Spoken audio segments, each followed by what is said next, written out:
to use as the attack unfolded. How could that have happened? Once the Capitol was breached, was there a strategic plan to secure the building?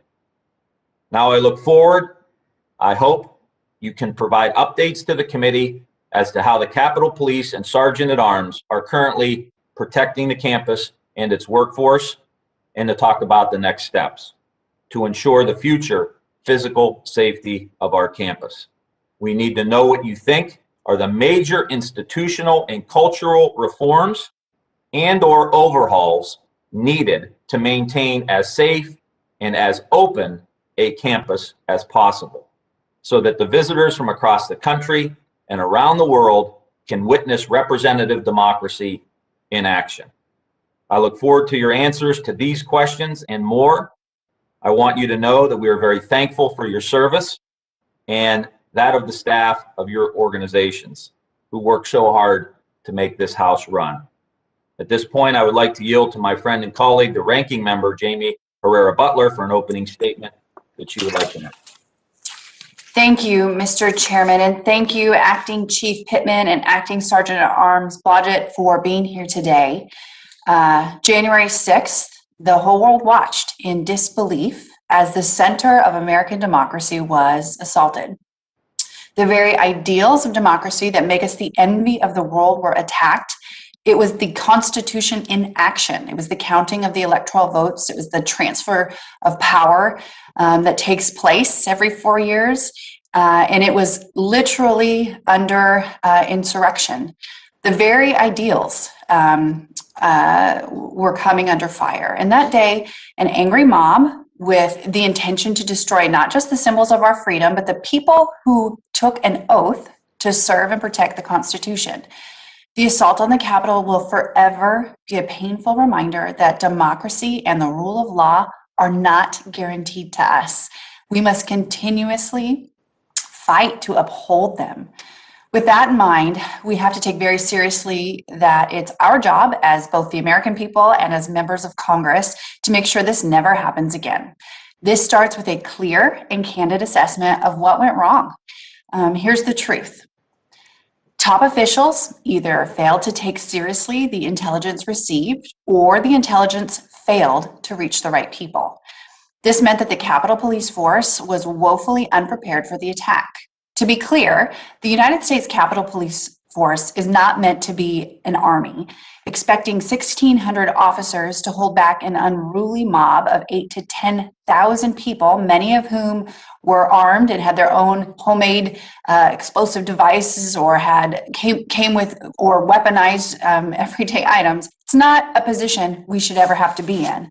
But but we must understand what failed on that day, whether it was a broken lines of communication, whether it was inadequate training, not enough for the correct equipment, decision-making processes, or everything in between.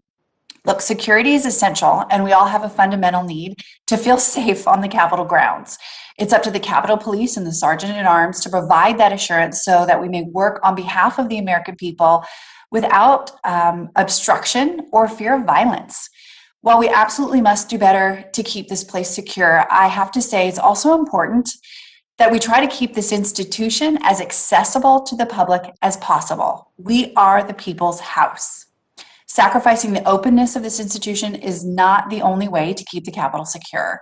I don't like that there's a fence around the Capitol complex that makes the seat of democracy look like a military base. And I don't like that it costs almost $2 million a week. I hope we're able to find ways to secure this place without such measures. A balance, I believe, must be and can be struck. I look forward to working with the legislative branch, with Chairman Ryan, and with the different agencies involved to figure out what that balance is and to execute it as quickly and efficiently as possible. With that, I yield back, Mr. Chairman. Thanks, Ms. Herrera Butler. Appreciate your leadership on all this, and appreciate how you've conducted this in a bipartisan manner. It's been a joy to work with you. Next, we will ask the chair of the Full Appropriations Committee, Congresswoman Rosa DeLauro, for any opening statements that she would like to make. Thank you very much. Thank you, Mr. Chairman, and thank you, Ranking Member Herrera Butler, and a welcome to our witnesses. I am so grateful to join with you as we dig deeper into the security failures that occurred on January 6th. On that day, our nation held its collective breath, watching in disbelief as violent insurrectionists rioted in our capital. We listened in horror as insurrectionists were spurred on. As the mob stormed the Capitol building, aiming to disrupt Congress, and yes, they came for the Congress. Members of the U.S. Capitol Police and the House Sergeant at Arms valiantly leapt into the fray, but they were overwhelmed. These courageous women and men risked their lives to defend our democracy.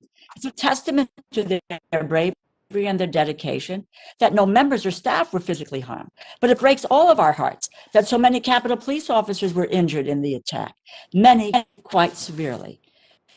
We pray for the officers and their families as they have dealt with the unfolding tragedy of that day, especially the family of Officer Brian Sicknick, and our hearts are heavy for the loss of Capitol Police Officer Howard Levengood, who died by suicide in January. As we honor these sacrifices, we must take the hard look at just what exactly happened on that dark day and what we need to do to ensure such an alarming breach, such an alarming failure of our Capitol security. This should never happen again. The attack exposed weaknesses in our Capitol security systems that are far greater than any of us would have ever anticipated. And it has made it abundantly clear that the Capitol Police and the Sergeant at Arms require major institutional and cultural reforms. What went wrong on January 6th?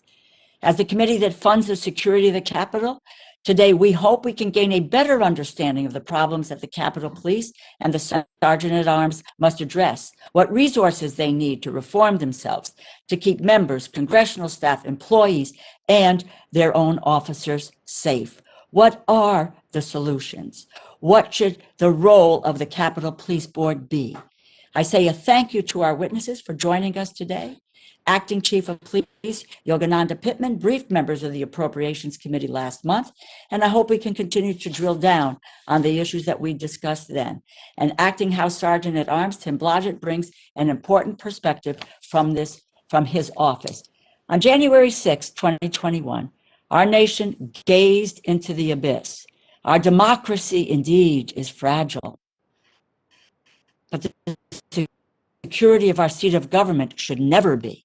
And that is why it is so immensely important that we have an open and honest discussion to ensure the events like those that took place on January 6th can ever happen again. And I yield back and thank the gentleman. Thank you, Chairwoman Delauro. Next is Ranking Member of the Full Appropriations Committee, Kay Granger, for any opening statements you'd like to make, Kay. I'd like to thank Chairman Ryan and Ranking Member Jamie Herrera Butler for holding this important hearing today. The January 6th attack on the Capitol was something I never thought I would witness. In the face of great danger, U.S. Capitol Police bravely fought to defend the complex and ensure our members and staff were safe. In addition to making sure that the Capitol Police have the support and resources they need to process and heal from the traumatic events of that day, we must ensure that they have the resources necessary to defend the Capitol against similar attacks.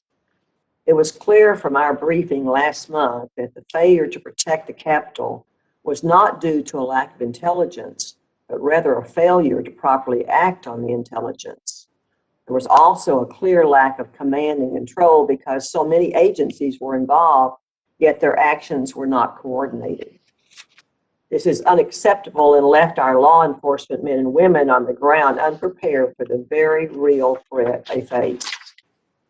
At the center of this controversy is the Capitol Police Board, which includes the Sergeant at Arms, Architect of the Capitol, and Capitol Police.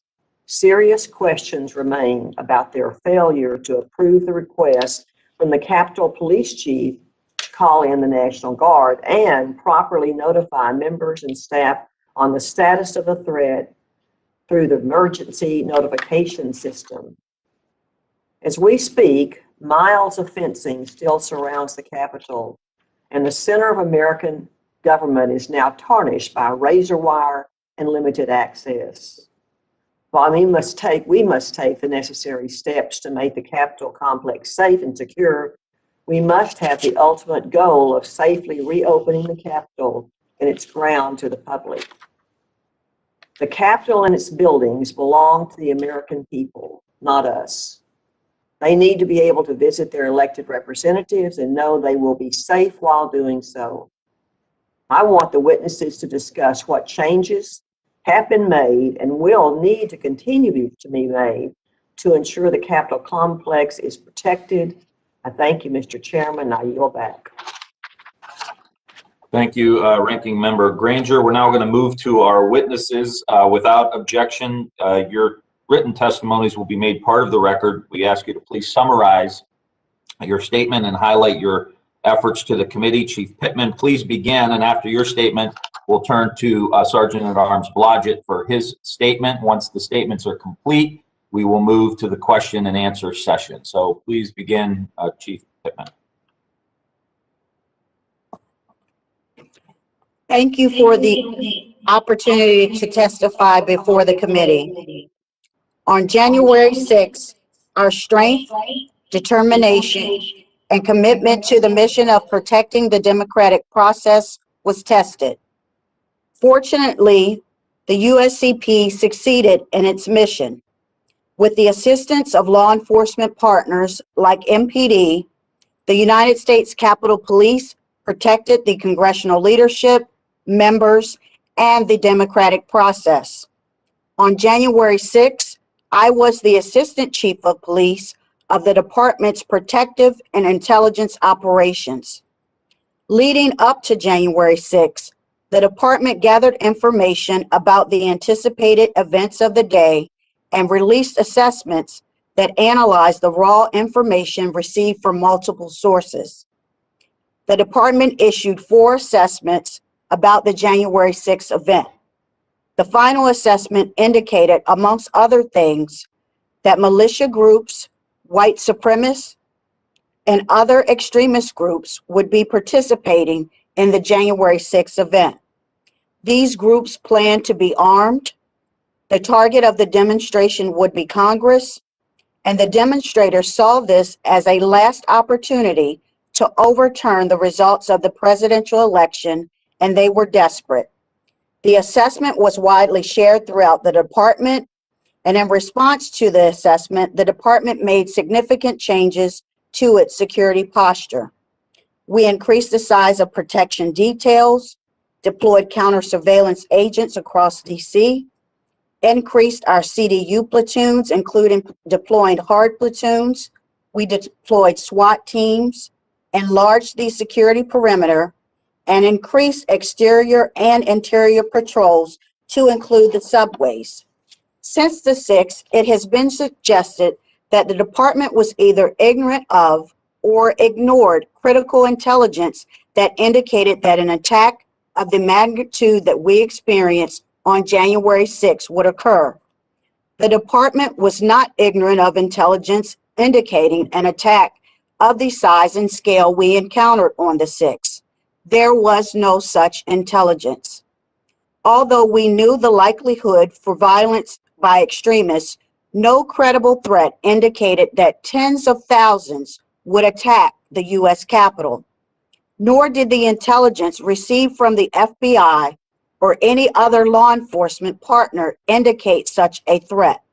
Indeed, the Secret Service brought the Vice President to the Capitol that day, as they were also unaware of any credible threat of that magnitude. The department also did not ignore intelligence that we had, which indicated an elevated risk of violence from extremist groups. To the contrary, we heightened our security posture. There is evidence that some of those who stormed the Capitol were organized, but there is also evidence that a large number were everyday Americans who took on a mob mentality because they were angry and desperate. It is the conduct of this latter group that the department was not prepared for. The department did face some operational challenges that we are addressing. For example, the Capitol lockdown was not properly executed. Some of the officers were unsure of when to use lethal force. Our radio communications to officers were not as robust, and we are ensuring that our incident command system protocols are adhered to going forward and re-implementing training in those respective areas. We are addressing those operational challenges, but I want to make clear that these measures alone would not have stopped the threat we faced. To stop a mob of tens of thousands requires more than a police force. It requires physical infrastructure or a regiment of soldiers.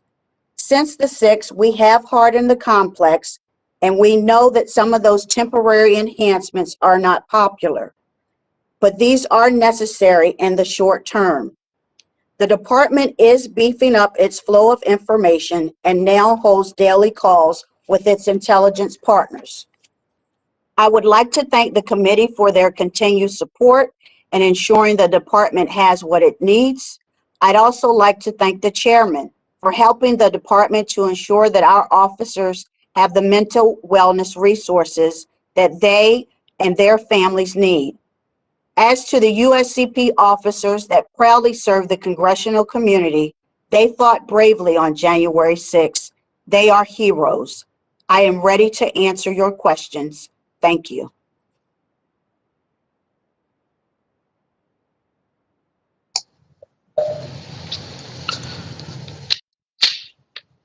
Chairwoman Delauro, Ranking Member Granger, Chairman Ryan, Ranking Member Herrera Butler, and the members of the Appropriations Subcommittee on Ledge Branch.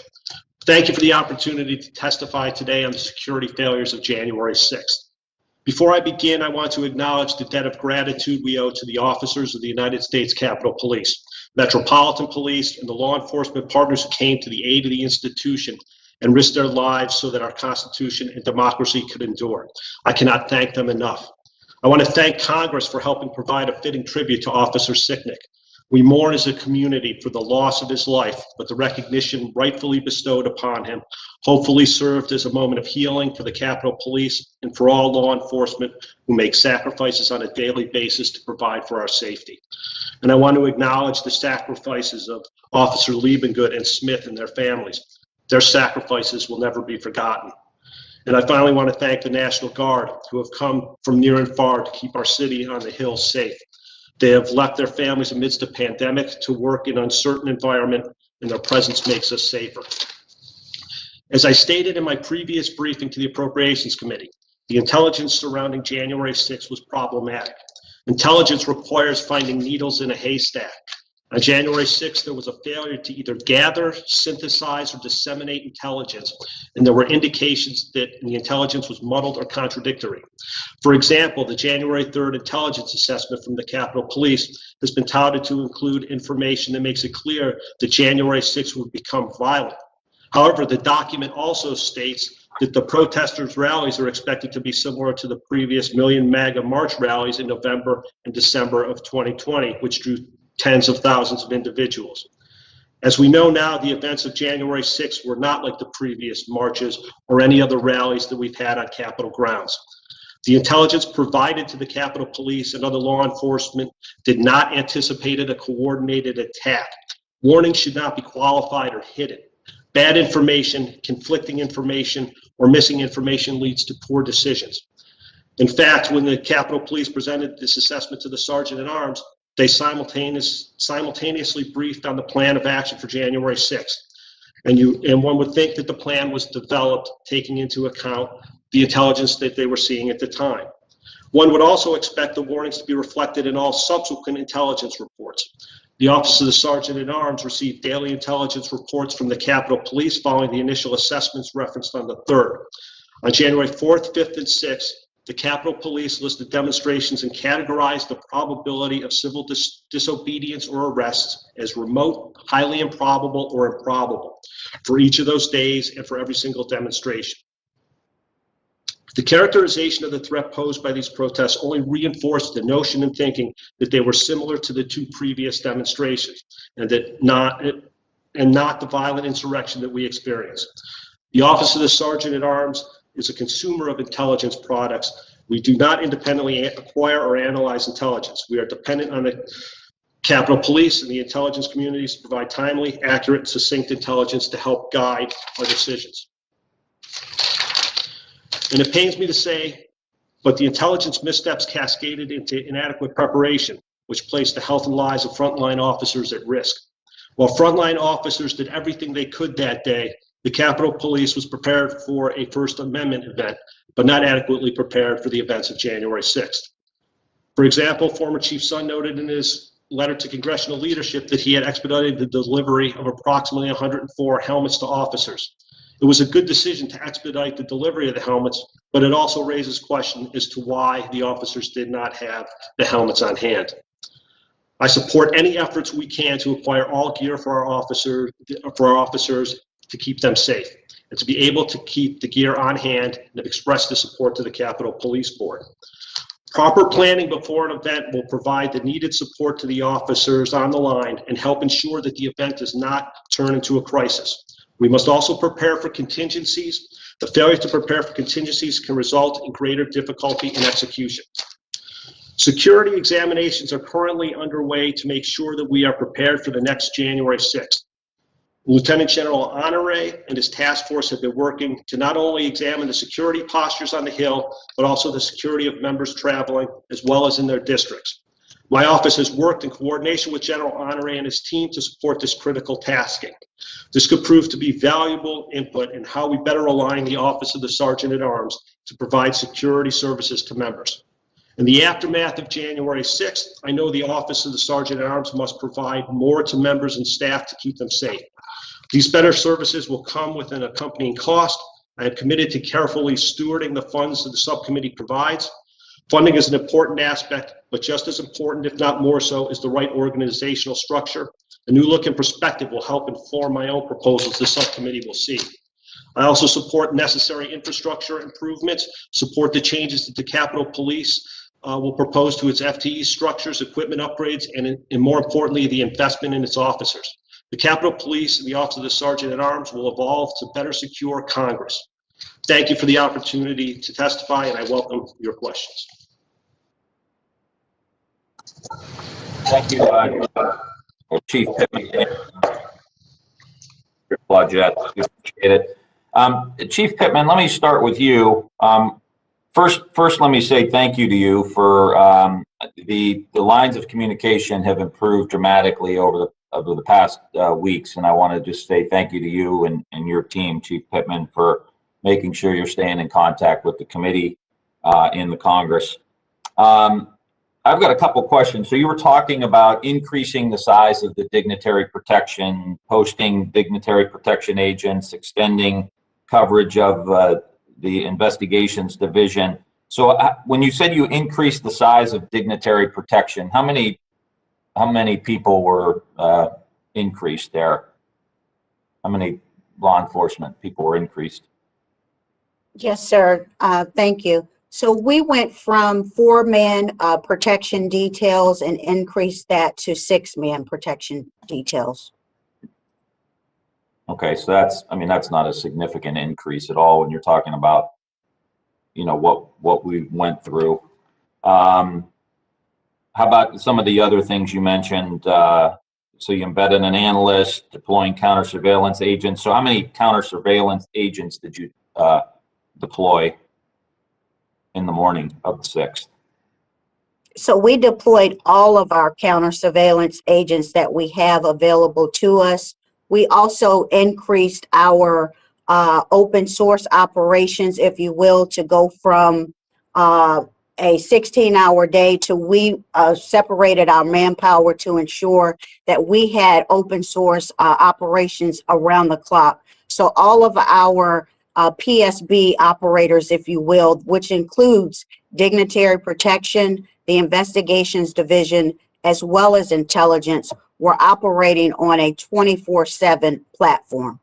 Now, I understand that. And my main point is that this was not in any way a significant increase in the amount of law enforcement that were out there. Moving a detail from 4 to 6, even if you did that multiple times, is not any significant increase.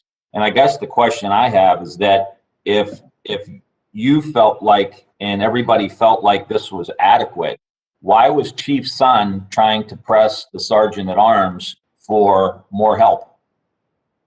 So let me just be clear. As it relates to dignitary protection, that is just a small portion of U.S. Capitol Police. So there's a limited number of dignitary protection agents that are specially trained in that area. So increasing from a 4-person team to a 6-person team essentially is all of the dignitary protection agents that U.S. Capitol Police has available to them. So there was, so going from that 4-person team to 6 is every person that we have. As it relates to the operational side of the house, that's where the bulk of the agency is employed by the Uniformed Services Bureau. So that's where the increase came primarily from as it relates to forming up those civil disturbance units. So prior to that January 3rd assessment, the operational plan required for 4 platoons to be activated for the January 6th event. Uniform Operations increased that platoon size to maximize its strength to 7 platoons. That is essentially every available officer that we have to form up our CDU units. That's 276 officers approximately, with 40-person platoons each. 3 of those platoons comprise of hard platoons. Those are the officers that you see in the hard turtle gear, and they have extra, if you will, less than lethal options available to them, as well as tactical gear, sir. Okay, and I appreciate that, but my point is that clearly Chief Son didn't think that was enough, because he was going to the Sergeant at Arms, Mr. Irving, and saying, hey, we need more help. And so he knew. Did you feel that same way? Yes, sir. So I have an accurate account of the request that Chief Son made to lean forward as it relates to the National Guard, and I think that's what you're referring to. My team, since January 6th, actively pulled all of the cell phone records from Chief Son, and they show the following. On January 6th, Chief Son first reached out for National Guard support to the House Sergeant at Arms at 12:58 p.m. He then spoke to the Senate Sergeant at Arms to make the same request for the National Guard at 1:05 p.m. And he repeated his request to the House Sergeant at Arms at 1:28 p.m., speaking again with them at 1:34, 1:39, and 1:45. Chief Son spoke to both Sergeant at Arms to request National Guard support. No, Chief, I don't mean to interrupt you, but we're limited on time here a little bit. Yes, sir. I'm talking about prior to January 6th.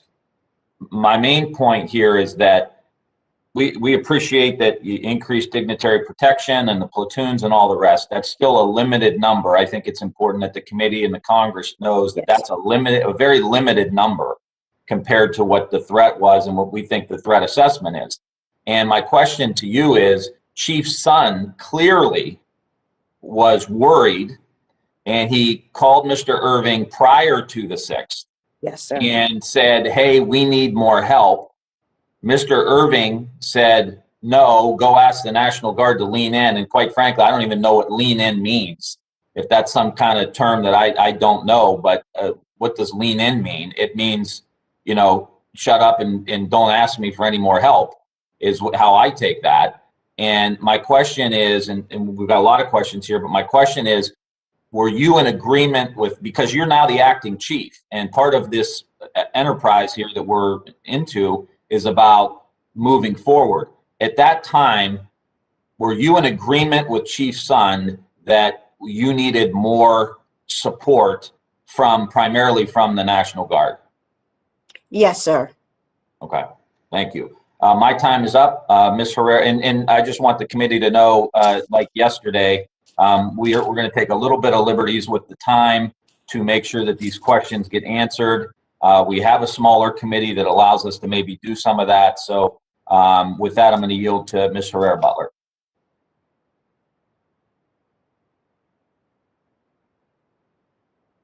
Our acting sergeant at arms, Blodgett, if we could, and then maybe scale back. You know, when I talk about communications failures, I'm not necessarily talking about like the tweets and the texts that came to members while this was happening. What you and I discussed on the phone, and what I think is really important is I was standing next to officers, both sergeant of arms and Capitol Police officers, as the insurrection was happening on the House floor, getting to the House floor. It was very clear that their headpieces, like the communications pieces, they were getting no actual real communication. They were getting no leadership. They were getting no direction. There was no coordination, and you could see the fear in their eyes. Like they literally, the brave men and women who were just kind of left out on their own to defend did the best they could with what they had. You know, there's a video on YouTube where the woman who was shot, there's a time, you know, with different armed forces and different forces coming in from different angles. And it was very clear that the person who shot didn't know that there was a tactical team coming up the stairs, and they all have earpieces in. So clearly, when I talk about communications failures, I'm literally talking about the leadership, no one owning the frequency and giving direction.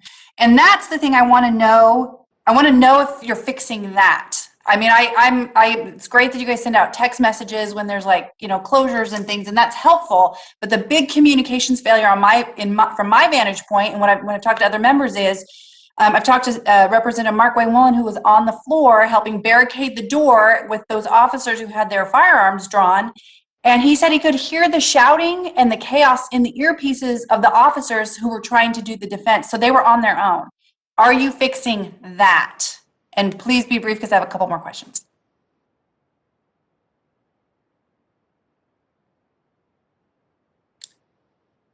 Acting Sergeant of Arms, are you there? Apologize. I was on mute. I have to remember to unmute. Yes, that's something we need to fix, and we need to fix it immediately. I believe the chief acknowledged in her statement, and I don't want to speak for the acting chief, but that communication needs to be enhanced. It drives either out of the command center or the incident command post, wherever that is set up. In terms of that, in terms of the communication with my staff. Okay. In the Sergeant at Arms, we don't control the Capitol Police radios. While we have the radios and can hear what is or is not going on, we do not interject during a crisis. We communicate with our staff via the cell phone, text message, and we were in close contact. The situation where you discussed where Officer Bird was at the door when Ms. Babbitt was shot, it was our Sergeant at Arms employee who rendered the aid to her at that site. Can I jump in there? Sure. So you guys are in charge though of the security on the House floor, or are you just there to make sure that we take our coats off when we're on camera? We are there to enforce the rules of the House, to work in conjunction with the Capitol Police to make sure that it's safe. We had staff on the floor and in the galleries as well. So can I ask, so talking about what happened on the floor, when the Senate was evacuated, and maybe this will be a Chief Pittman question, when the Senate was evacuated, it was several minutes, and I don't have the timeline in front of me, before the House was evacuated. Why were we locked in and left on the House floor when there were known assailants in the building and the Senate was being evacuated? Did we not have a plan for evacuation? Oh, I'm sorry. Yes, we had the Office of Sergeant at Arms put together a plan for evacuating the House floor. The tactical decision to evacuate would be left to the Capitol Police, because at the command center they can see what's going on throughout the campus. We don't have eyes on that. Okay, let me switch over into Chief Pittman. Chief Pittman, can you speak to the lack of communication to your officers on their radios? And can you also speak to the reason that there was a decent time delay between when the Senate was evacuated and the House was evacuated? Yes, ma'am. So as it relates to communications, U.S. Capitol Police has practiced routine drills, if you will, for the incident command system since the September 11th incident. On January 6th, our incident command protocols were not adhered to as they should have. Basically, Yeah, let's tell me specific. Yes, ma'am. Within an incident command structure, you have operational order, if you will, and it designates who is in charge of what from your incident command structure on the ground, as well as a lot of your leadership folks, to include myself and several other deputy chiefs, are posted within the command center. So you actually have a 1,000-foot view, if you will, and then a boots on the ground view. Those boots on the ground view, the persons in charge of our civil disturbance unit, as well as those operational commanders that are in charge of the Capitol, are responsible for that implementation of that incident command system. So when there's a breakdown, you look for those commanders with boots on the ground to provide that instruction. That did not happen primarily because those operational commanders at the time were so overwhelmed, they started to participate and assist the officers with boots on the ground versus providing that guidance and direction, if you will. Can I ask, so are you talking about the officers who were, when you say boots on the ground, the guys who were and gals who are literally defending us against the attackers, are you saying they were responsible for the communications breakdown amongst themselves? No, ma'am. So I want to know why yourself and the other leaders did not maintain or regain control of the comm system because you had a bird's eye view advantage. Yes, so the expectation is not that those officers would be in charge of the communication, those commanders would be in charge of, that were directly responsible, that those officers reported to, because they have the tactical advantage and strategic lens, if you will, on with those officers. Are you saying those commanders then somehow, and this is an honest question, so the commanders failed to regain control of the comm systems and direct the officers who were on the front lines? I think it's a multi-tiered failure, if you will. Can I really quickly just read, this is something I think is really important. The Capitol Police Union issued an overwhelming no confidence vote for the force's top leaders, including Acting Chief Yogananda Pittman, yourself, and half a dozen other agency leaders. Pittman drew a 92% no confidence vote with 657 of the 1,050 union members participating in the vote. The vote is symbolic, obviously, it's not actionable. But of note, roughly half of the U.S. Capitol Police sworn officers belong to the union.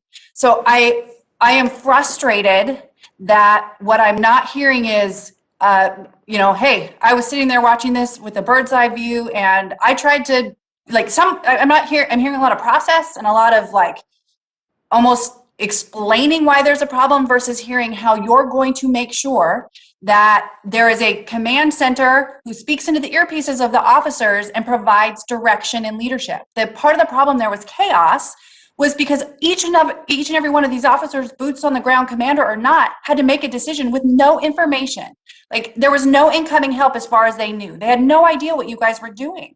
I mean, my hat is off to these brave men and women. They saved our lives. And I'm frustrated that I'm not hearing, this is how we're fixing that right now. This is what we're doing. And that's what I expect. And I know, Mr. Chairman, my time is up. I'll wait for a next round. So you'll back.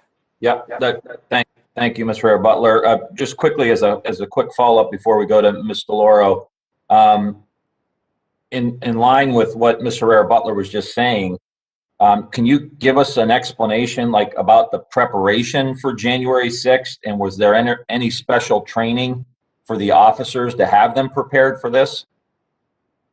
Yes, sir. So a couple of points of clarification. Explaining the incident command structure was just basically to detail what the system was supposed to do. The executive team here has taken a number of proactive steps to ensure that incident command protocols are adhered to in the future as it relates to the command staff that are giving directions in the command center. That was forthcoming. I myself directed the Capitol lockdown on the day in question. With that said, there are many more improvements to be made. As it relates to the vote of no confidence, the numbers there are not totally accurate. 36% of our sworn population, less than half of the available officers that could have voted, said that they vote no confidence for the Capitol Police leadership. With that being said, I think that one vote is one vote too many. February 11th, on the day of that vote, marked 1 month and 3 days since I was sworn in as the acting chief. Since then, my team and I have been working around the clock, and the entire department has been working around the clock. And I think that we've made some very important changes as well as improvements.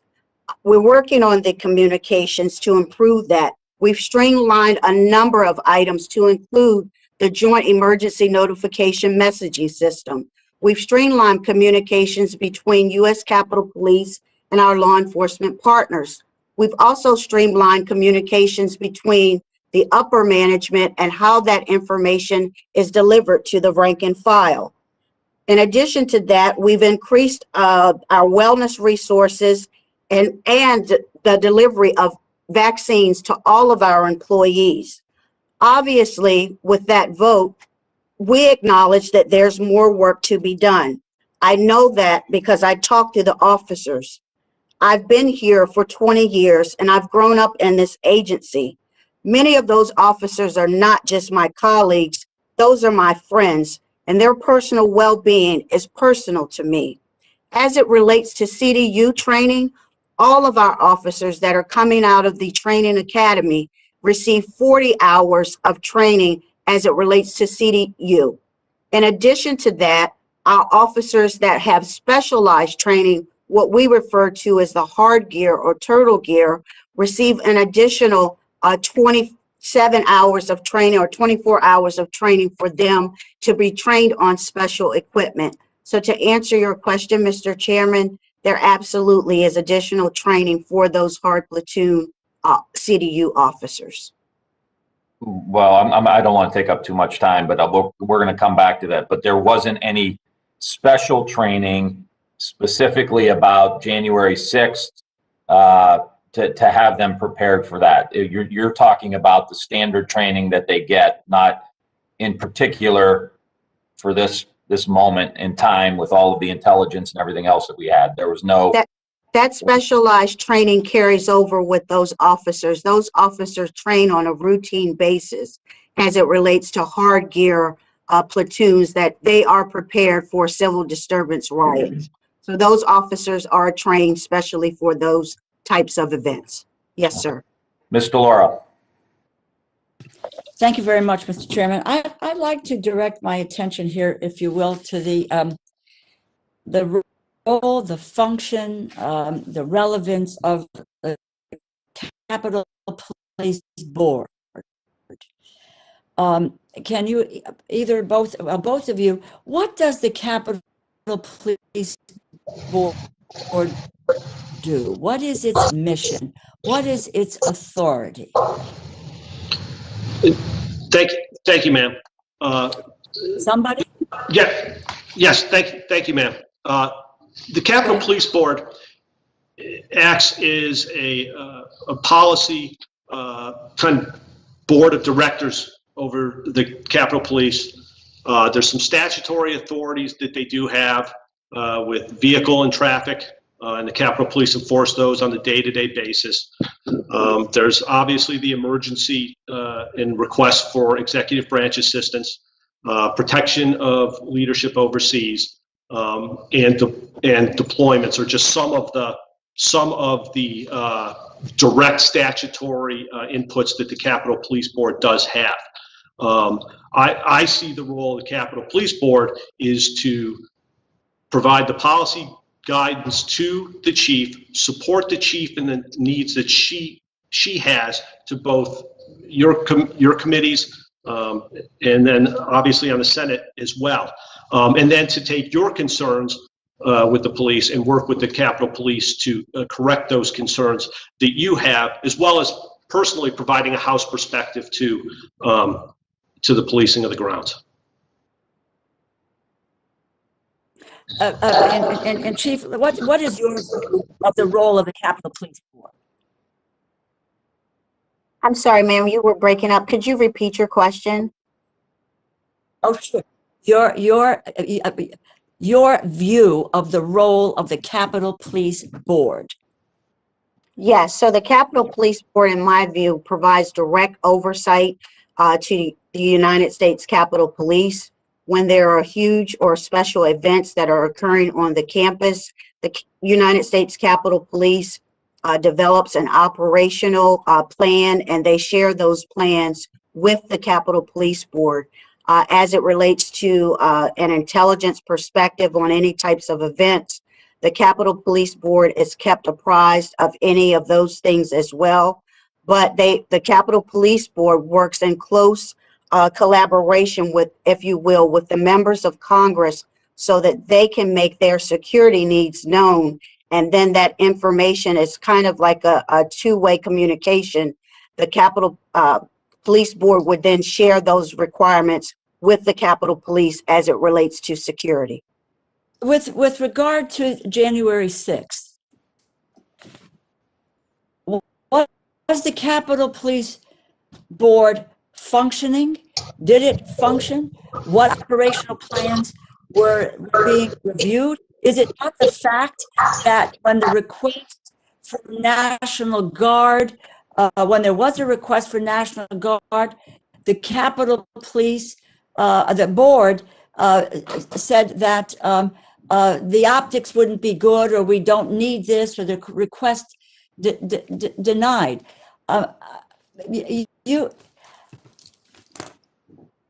There it doesn't appear to be. What is its real role? Is it have a role in oversight of the Capitol Police? I know it does a lot of ceremonial things, and I appreciate that. Everybody has to be taken care of. But this board and its, where was the board and how did it function prior to January 6th and on January 6th? So, ma'am, if I could answer that question as it relates to Capitol Police prior to January 6th, I think it's important to note that by statute, in order for U.S. Capitol Police to have the National Guards on its grounds in a law enforcement capacity, the Capitol Police Board must first declare an emergency. So, in order for us to, I think your Capitol Police, your responsibility was to declare an emergency before the Capitol Police Board could respond. No? Okay. Help No, me. ma'am. So by statute, in order for the U.S. Capitol Police to have the National Guards on our grounds, the Capitol Police Board must declare an emergency. Yes, ma'am. Was there any emergency declared, either prior to, with intelligence information that determined that they were coming for the Congress, and quite frankly, in the midst, where were they? Where was this board prior to and during this insurrection? Yes, ma'am. So it is my understanding that Chief Sun did make the request to the Capitol Police Board to declare an emergency. So that when? Prior to January 6th. Prior to January 6th. Yes. And the response from the Capitol Police Board was that his request was denied. Right. And the issue was, and I don't have all of my quotes in front of me here, but that it was the optics of the National Guard being on the that was a concern. Ma'am, I was not privy firsthand to those conversations Okay, fine. to say whether or not they said conflicts. So But I know the request was denied. the request was denied. The request made prior to January 6th that we have National Guard on the premise, and that request was denied by this board. And it would appear that this board has, I can't get a delineation, and we'll find it, of where its authority begins, where it derives from, what it is, and does it rule by fiat? They make a decision, and it occurs. Mr. Blodgett? Ma'am, I believe You're on the board. Yes, I'm currently on the board, yes. I was not on the board on January 6th. However, my understanding is it was brought up at the December board meeting. I would have to go back and check that Chief Sund brought up the National Guard to Mr. Irving on the 4th. Mr. Irving, I believe, testified the other day that he did not take that to be an ask for an emergency declaration. Talked to Mr. Stanger. I do not believe that the chief ever spoke to the architect of the Capitol. Prior to that, I believe that's what Mr. Blanton testified to yesterday, who is also on the board.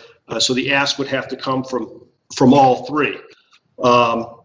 The Capitol Police Board issued a verbal declaration of emergency to give authority to National Guard deployment on 2/10 on the 6th. So, Rosa, if I could Please, just, go ahead. if I could just follow up here. This board seems to be obsolete.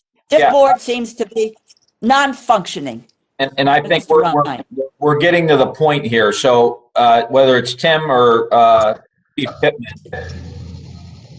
it sounds that there was an official denial at the December meeting for the emergency order. No, I apologize. The demonstrations were discussed. There was no request at that time for an order. There was no, because Mr. Blanton was before us yesterday, and there was never a vote by the board. And I think this is what's really important about getting to the bottom of this.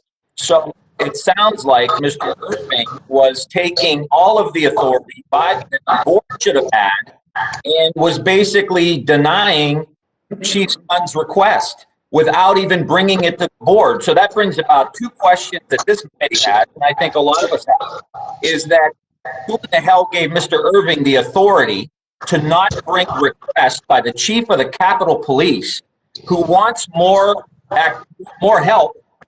Mr. Irving makes a decision, a unanimous decision, all by himself, to deny that request, and then to go tell the National Guard to lean in. That's problem number one. And problem number two is, why didn't Chief Sund push back and demand, I think this is a question for all of us, and demand that he brings that to the board for a vote? So now you bring in the architect of the Capitol, you maybe build an ally to help make this happen. So it sounds like Chairwoman Delauro, that the Sergeant at Arms took the liberties of making this decision without bringing it to the full board. Sir, if I may, I don't think that I can't speak for Mr. Irving, but he did testify that he did not take that January 4th conversation with Chief Sund as an ask for an emergency declaration. But you've hit on a historical tension on the board. There was a report in 2002 from GAO and a subsequent report to Congress by the board at that time in 2003, which talks about emergencies and the board and how the structures need to be tightened and they need to be forward thinking. And I'm happy to provide that report to the committee as well. But it sums up the tension and it talks about some of the issues that you raised. Chairwoman Delauro, do you have any further questions? Another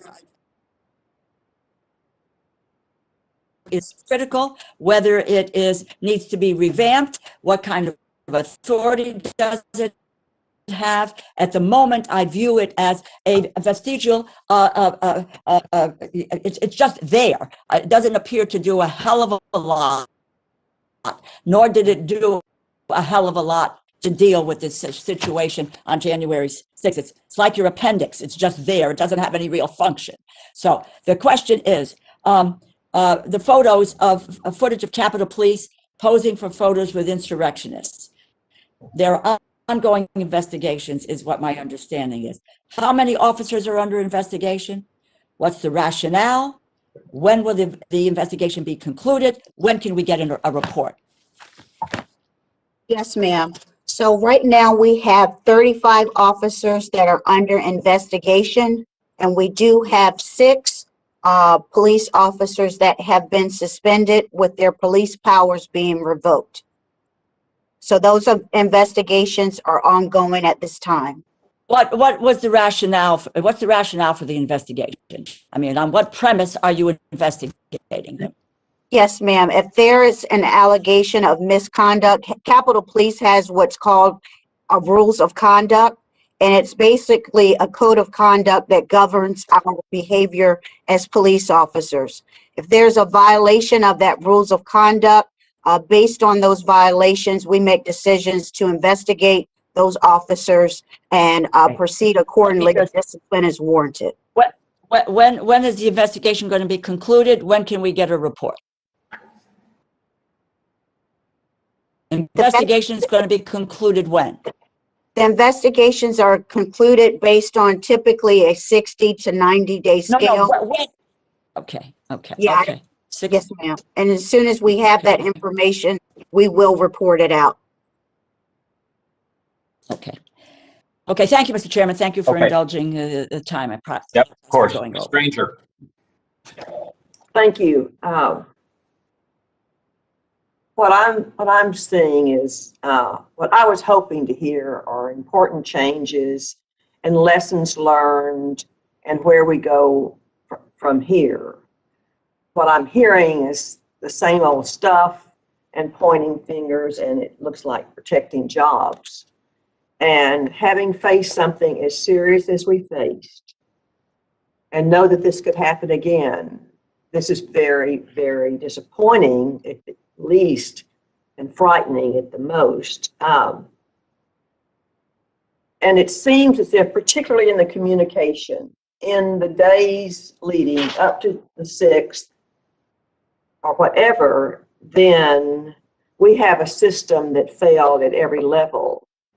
And even at the time when we were seeing very, very serious, dangerous things happening, and we were watching or participating in the case of members of Congress, I think that this has to be looked at and go back and have proof of the communication, and then why in the world could action not be taken at that time when there was time to do something. I would also like, having sat through another meeting where we listened testimony, I would like the testimony at the other proceedings of the acting chief and the testimony today and a comparison of how the explanations have changed. I think we've got a lot of work to do on this committee, but I think we have to start with looking at the system and saying what should happen and who should have the authority to say, yes, we must have extra help right now, immediately, or no, can say, no, you can't have that, because that happened all up and down, and I think we really need to understand that before we meet again. Thank you. No more questions.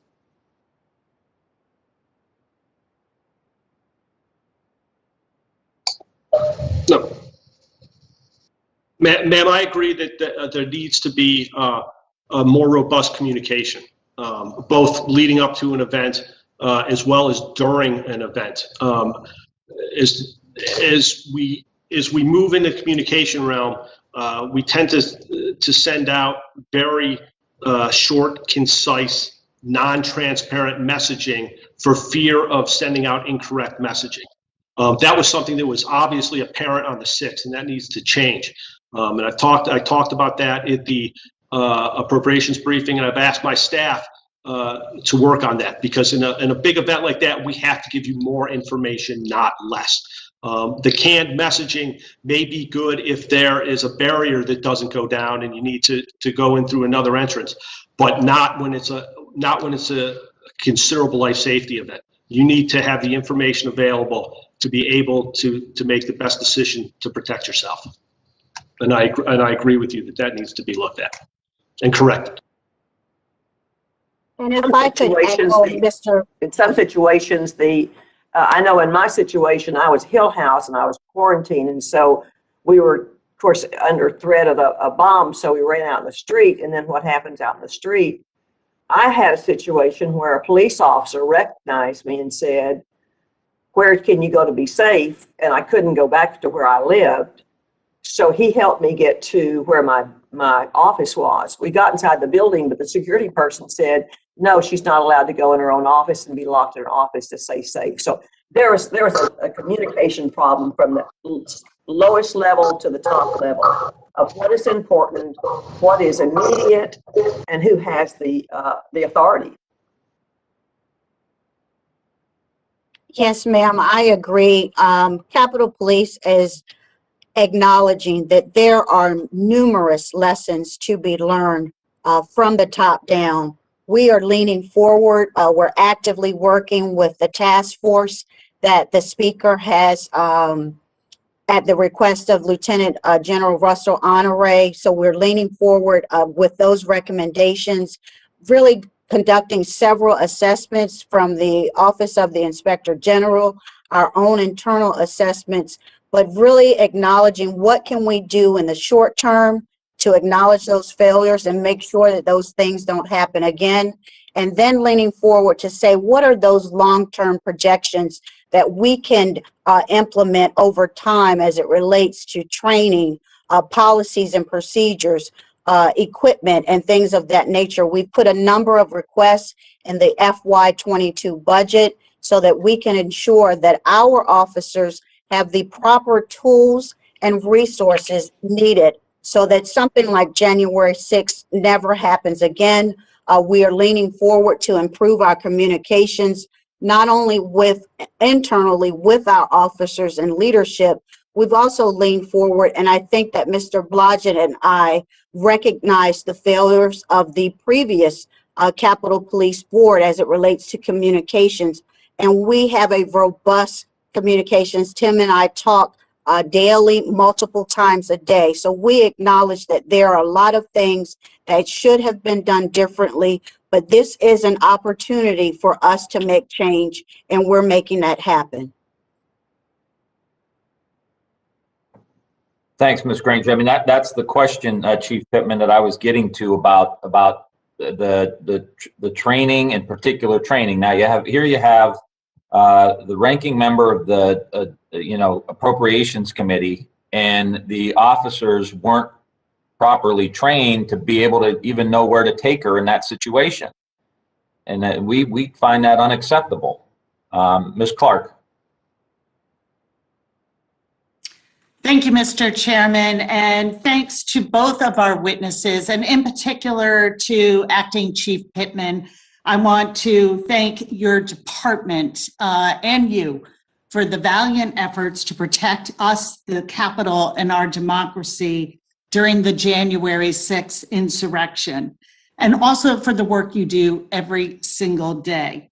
And on a personal note, I want to thank you and your department for the recent efforts to bring to justice an individual who threatened me and my staff. But if we are going to ensure the safety of the Capitol and our democracy going forward, we must get to the truth and a complete understanding of what took place. My goal is to honor those officers who gave their lives, to honor everyone who was injured, terrorized, and traumatized. And I cannot get past a glaring discrepancy between intelligence received and preparation.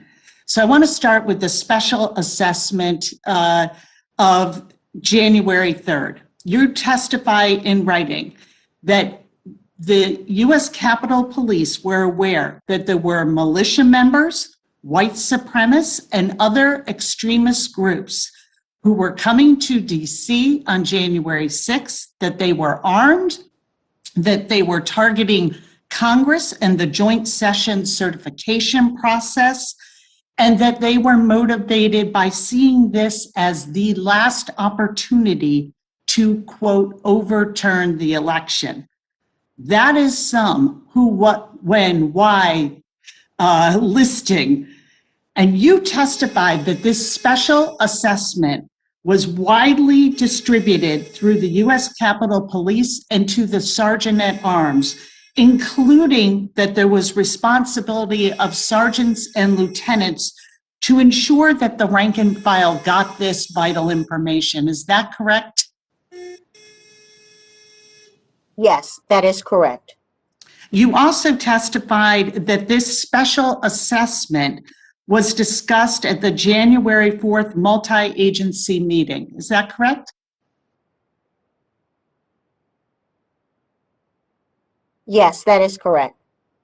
And again, it was brought up on January 5th. Is that correct? Yes, that is correct.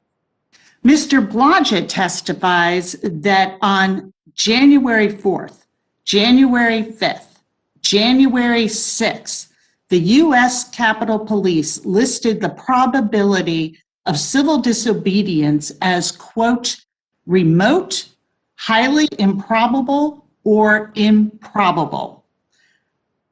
Your own testimony today says that January 3rd assessment, quote, foretold of a significant likelihood for violence on the Capitol grounds.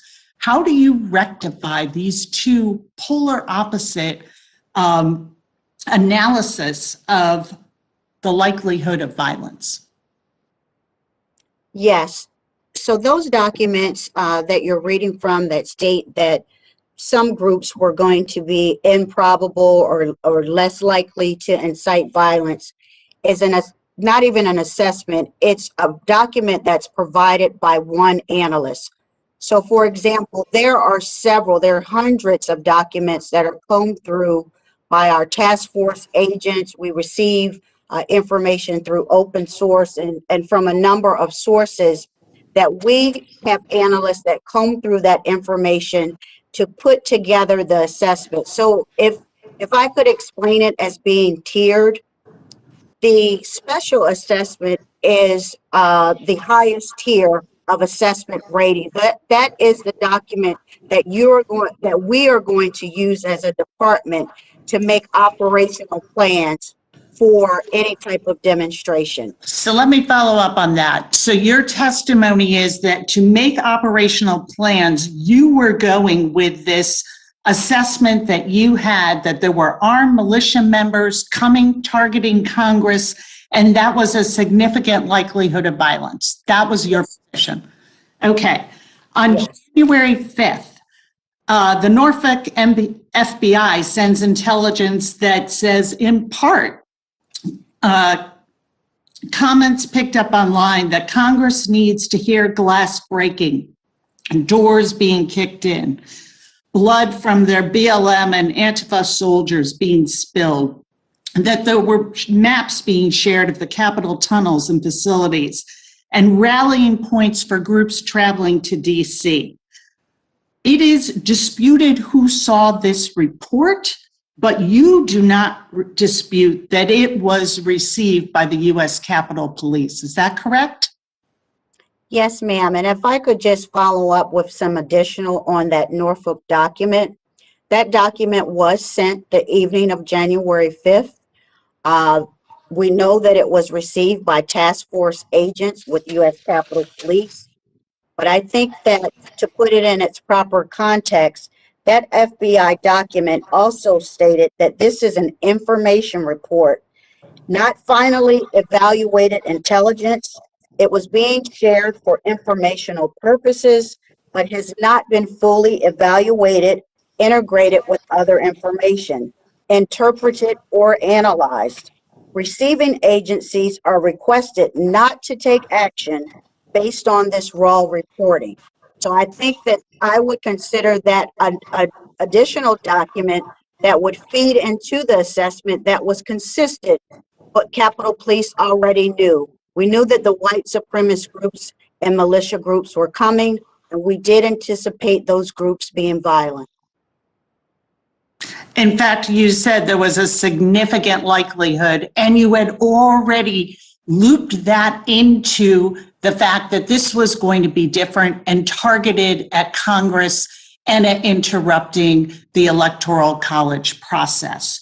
So now we have some disagreement about whether Chief Son actually asked for a declaration of a state of emergency. Mr. Blodgett says his understanding from the former Sergeant at Arms, Irving, that he says this never happened. But boy, does this look like we have a violent situation brewing. And you sent counterintelligence officers to the rally that day. You must have seen the crowds that were gathering. You must have been gathering that intelligence back. That's in your testimony. Yet still we come down to this failure to be ready, that there is, 140 helmets that are ordered. Maybe 126 National Guard might be able to come help when we are at a significant likelihood of attacks. And however we tier that FBI report, it fed right into what you knew already. So my question is in the end of this, and I see that I am out of time. We had white supremacy that's fueling the violence, white supremacy that fueled the big lie about our elections. Do you believe that institutional racism, that a culture of white supremacy, and I'm not saying any specific person or one action, do you believe that played a role in the discrepancy between the intelligence received, the assessment of the likelihood of violence, and the preparation that left our officers really at the mercy of the mob? So as the first Black and female chief of this department, I take any allegation of inequitable policing extremely seriously. I can assure you that under my command, the USCP will continue to police equitably. With that said, I have no evidence whatsoever that suggests that there was any discrepancy based on our security posture and as it relates to making enhancements or not based upon race.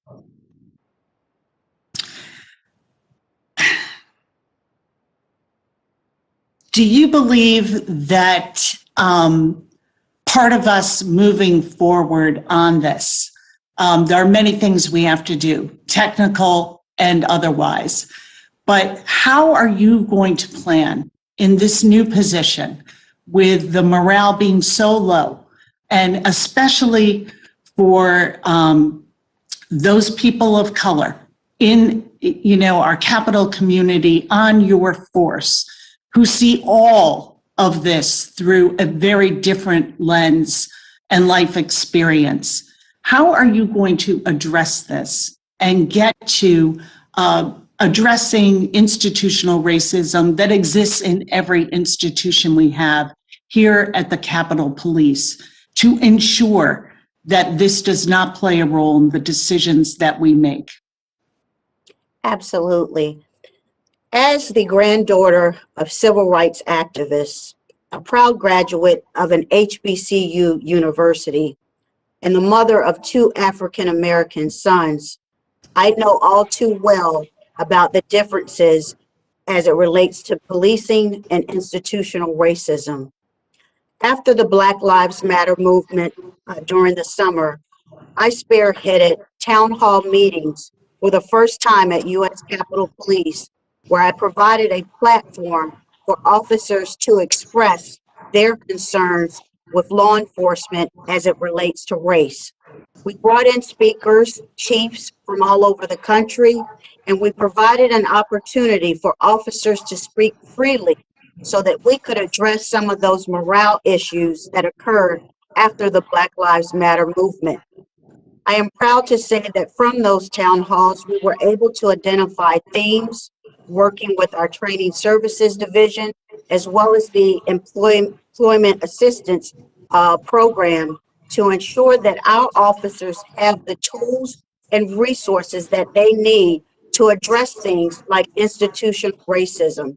We will be leaning forward with the executive team to continue to ensure that our officers remain trained up on things such as unconscious bias, implicit bias, but we will also be providing new platforms to address those themes that were identified in October of 2020 last year as it relates to policing and institutional racism. Thank you, Chief Pittman. Thank you, Ms. Clark. Thank you, Mr. Chief Amade. Pittman. Hey, Mr. Chairman, thanks. I want to start with Tim Blodgett. Tim, you there? Yeah, I'm here, sir. Hey, listen, first things first, before we move into where we're going from here, because there's plenty of people paying attention to the 6th, and I get that, and I appreciate that. But in the background of your shot, you have a Buffalo Bills helmet. And I'm not giving you political advice. I'm just saying, quite frankly, the committee chairman is from the state of Ohio, and I don't think they play there. If you need something, try this book that the chairman wrote. It's not a page turner, but the chairman did write it. So as we go forward, just a thought. Now let's go to the topic at hand, huh?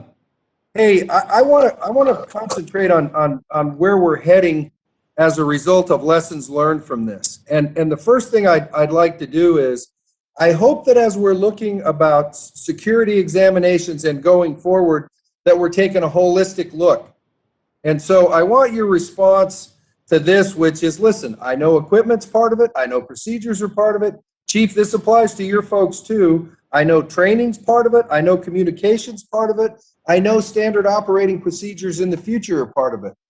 I want your response to, as we decide what role barriers play, and in case anybody's missing it, it's temporary prison fences with razor wire, that we can mold all this stuff together and say, in a holistic way, okay, so barriers play a part of it, but we don't want the maximum barrier, like we're not doing other stuff. It's like, let's take a look at what our posture is in terms of how we operate, how we train, how we talk with the National Guard, how we whatever. And so I would like, if it's possible, to have you put something on the record that as we talk about what the holistic way to go is, that we evaluate all these tools at our disposal in a lessons learned sense, and don't just go back to, we want to do the maximum of everything. And the first thing is, it's kind of like working in a minimum security prison right now. And I'm not trying to be judgmental on anybody. I'm just saying, quite frankly, fences and razor wire are, and by the way, the architect of the Capitol should be involved, but I mean, in terms of placements and effectiveness, as opposed to stark visual sadness. So, holistic approach, what do you think, Mr. Sergeant at Arms? I agree there has to be a holistic approach, sir. The General Honore study, as well as studies that the Security Services Bureau is doing, and any that the architect may do at some point, will take into account the security hardening that has to come around the campus, look to a future state, and by future state, I don't mean looking at necessarily barriers, but what new technology can we implement to keep the openness of the Capitol? The chief has a plan for attempting to draw down the guard, the wire, and the fencing. It won't be as fast as some people want, and it will be longer than other people want. but we'll be working with the committee and leadership on that, as well as any structural items that have to be done, especially the big ticket structural items. Your committee's going to be fully engaged in your staff. So, we're going to be looking to you too. And I appreciate that. So expect that to be a continuing line of questioning in terms of transitioning away from the penal institution look for the nation's capital campus. And I'm not putting that at anybody's doorstep. I'm just saying, as we get farther away, we should be able to transition to something that once again is non-penal. Chief, a couple of things for you. First of all, I'm going to ask you this question. I don't expect you to have the answer right off the top, so you can just return to us and the other members of the committee. But I was listening to your testimony, and you said tens of thousands, and I'm looking at the documents available to me, and I know that there were approximately 30,000 at the rally, and that DOJ has estimated approximately 800 people entered the building. I just like to know what the source for the data of, unless I misunderstood you, say the statement that there were tens of thousands of people, and obviously I'm talking about the Capitol, and so maybe I'm wrong, but I was unaware of the fact when you say tens of thousands of people, that means 20,000 or more to me that were basically outside the Capitol, north, south, east, or west, and so I'd just like you to get back with us and give us the authority for that statement. Along those same lines, when you said you had all of your surveillance people deployed, I want to know what that number was. And so that's fine for online. For purposes of my limited time today, there are some pedestrian issues that are current. And I'll give you an example of the one at I think it's C Street and behind Cannon, right there by the Madison building, where the fencing has been deployed in a way that for pedestrian people that are entering that after being screened, they've basically put the fence all over the sidewalk, so you either have to traipse through a flower bed or kind of see how you can shimmy through on that. So I would appreciate it if there is someone our office could contact for purposes of fencing placement and just walk the perimeter so that if it's something where it can be relocated, so sidewalks are actually conducive to pedestrian traffic for those who are cleared to enter the campus, that can actually take place.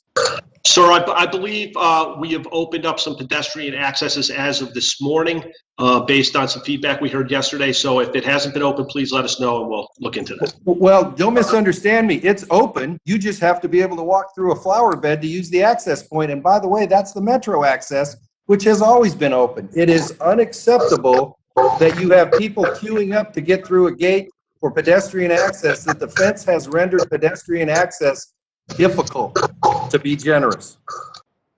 We'll take a look at that, sir. Thank you. Okay, and then finally, I would like to know, that's not you, that's the chief and you, but finally, I would like to get a briefing a little later on what the coordination is between both of your offices and the AOC in terms of fence design, evaluating the proper places for whatever those barriers are as we go forward. And listen, I'm not suggesting an answer. I just want to know that issue is being worked as opposed to, we'll get that later on. And the final one that I want offline is this. Who has operational control over the National Guard troops on the Capitol campus right now? For example, if there's an incident at that area where I told you that the gate where the sidewalk is, it's like, so if something happens there and we've got an incident and stuff's going, who's in charge? How do they handle that, at least in the first 30 minutes? I'm hoping that the communication issues that we've been hearing about are not communications issues in terms of using those resources in, quite frankly, a coordinated chain of command if something pops up. And I'll take all those offline later on. I'm mindful of your time, Mr. Chairman. Thank you, and I yield back. Thank you, Mr. Ahmed. I'd like to just kind of follow up and ask Chief Pittman if she could answer the question about the tens of thousands of insurrectionists, what that exact number was of people on the Capitol complex that were pushing through to get to the Capitol. If you could get us that, do you have that number handy, Chief? Yes, I do. So we base that number off the numbers that were screened down at the ellipse from the Secret Service. We know that they screened over 15,000. I believe that number was closer to 20,000.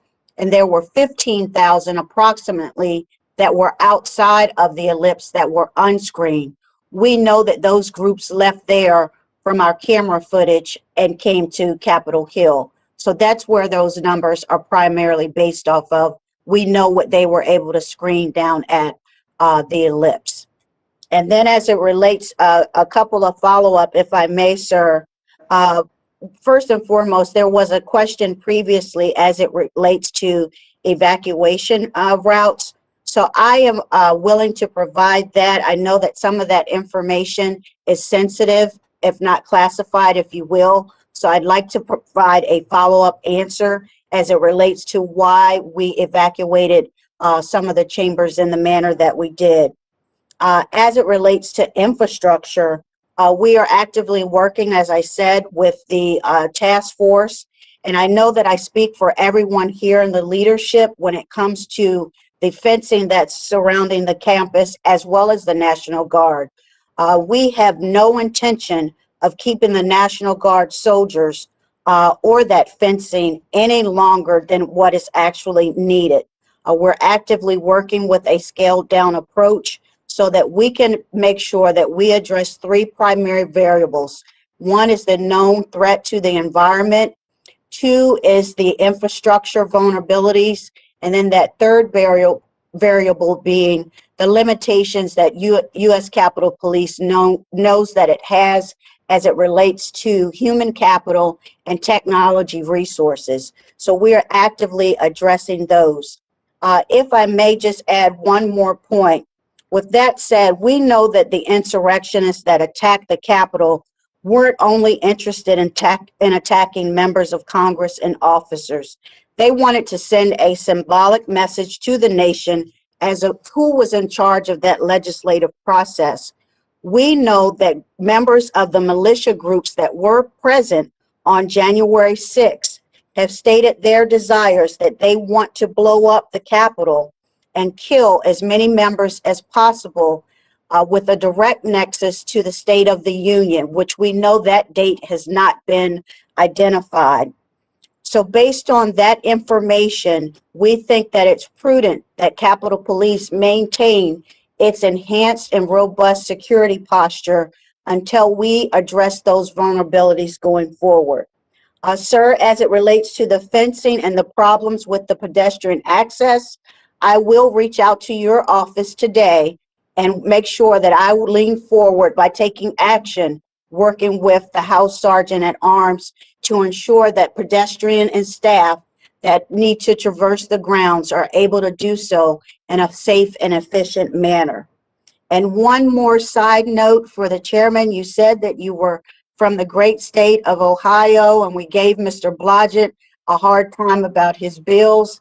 I can tell you that my husband is from the great state of Alabama, and we are avid Roll Tide, Crimson Tide national champions and fans. So I just had to put that plug in there for my Roll Tide fans on the call. Thank you, sir. Thanks, Chief. That will get you nowhere with me. I'll tell you right out of the gate.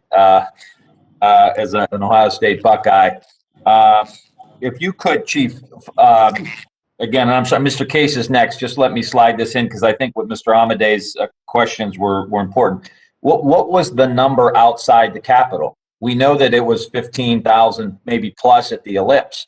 How many made their way down to the Capitol at the bike fencing right after that?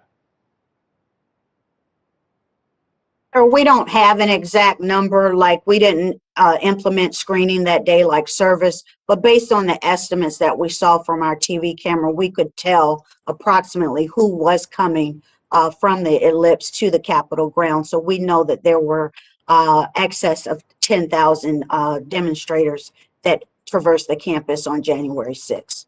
So you think it was 10,000 that came to the Capitol, left the ellipse, walked down to the Capitol, and then forced their way in? I think that we were well in excess of 10,000 that traversed the grounds. But as far as the numbers that actually came into the building, we estimate that that was approximately 800 demonstrators. Okay, well, that brings about a lot of questions around use of force and other things. Mr. Case. Thank you, Mr. Chair. Mr. Blodgett, Chief Pittman, I want to go back to a line of questioning that I pursued yesterday with the architect of the Capitol. And the gist of that is, how do we best figure out what happened, why it happened, and how to move forward? The observation that I have is that we need some independent, objective, outside review and advice. I think even the best of us in circumstances such as this are hard pressed to evaluate ourselves, to evaluate where we ourselves made mistakes. Chief Pittman, you were there at the time, so you're not objective in that sense, and you may have done everything exactly right, but the issue is that you were part of it, and so therefore the question is, how can we get to the right overall answers? And so in that spirit, what I'd like to ask is, first of all, just for clarification of exactly what investigations of any kind do you know are underway right now, and aside from obviously the oversight function of Congress itself, including this subcommittee. My understanding is that we basically have at least 3 that I know of. The first, of course, is the General Honore Study, which is focused on the physical security of the Capitol complex. The second is the architect of the Capitol, which is similarly focused on physical security, in which he at least has some outside input through the U.S. Army Corps of Engineers in their area of expertise. I also believe, Chief Pittman, that you've referred to an internal U.S. Capitol Police review. And so I'll just go with you, Chief. First of all, is that correct? Do you have your own review underway, and are either of you aware of any other more formal active reviews? Yes, sir. So Capitol Police does house what we call the Security Services Bureau. It's primarily responsible for securing national security documents, as well as our physical security implementation of equipment and or procedures. So Security Services Bureau is conducting an internal assessment. The Office of the Inspector General is also conducting an assessment that would be considered external to Capitol Police. You already mentioned the task force that's being led by General Honore. They're conducting an assessment primarily as it relates to infrastructure, as well as some of our policies and procedures. And then lastly, the GAO is also conducting an assessment of the January 6th event. Okay, so let me just go to those. So when you refer to the Office of the Inspector General, just for my own clarification, what are you referring to there? That's not the GAO. It is who? Yes, so the Office of Inspector General is independent of Capitol Police. They provide oversight typically to the Capitol Police Board and some of our appropriators as to the operations, if you will, to Capitol Police. They not only do this for incidents like the January 6th event, this is an ongoing independent review that's routinely analyzing Capitol Police's policies and procedures. And then once they make those analyzations, they then turn that information over to the board and make recommendations that Capitol Police must adhere to ensure that we are adhering to the best practices for a federal agency. And I would just turn it over to Mr. Blodgett in case he has any additional as it relates to the OIG. Thank you, Chief. The Inspector General is going through and investigating various points along the the January 6th timeframe and the different units, and we'll be coming out with a series of reports on that. Other than the reviews that the Chief has spoken of, I'm unaware of any other independent review other than the criminal cases that are going on. Well, there is certainly the overall review by the FBI, which we haven't really made reference to, but obviously that is underway. So going back to the question of adequate, independent, objective review and advice, it strikes me that the physical infrastructure side of this, that's a very difficult question with a lot of difficult decisions to be made at the end of the day. But it is more about a physical structure to protect the Capitol and its inhabitants. What we're really at in these hearings, I think, far more is the organizational structure of the Capitol, whether that structure worked, which I think we all have concluded it didn't, whether the failures were failures of people under difficult circumstances or failures of systems, or exactly where those failures occurred and how can we correct for those to assure that they don't get repeated. And so Chief Pittman, and I would also observe that the architect of the Capitol yesterday observed the possibility of engaging other parts of our federal government who have dealt with similar crisis management situations and have come up with their own best practices. For example, the architect mentioned the Department of Defense, also the Secret Service.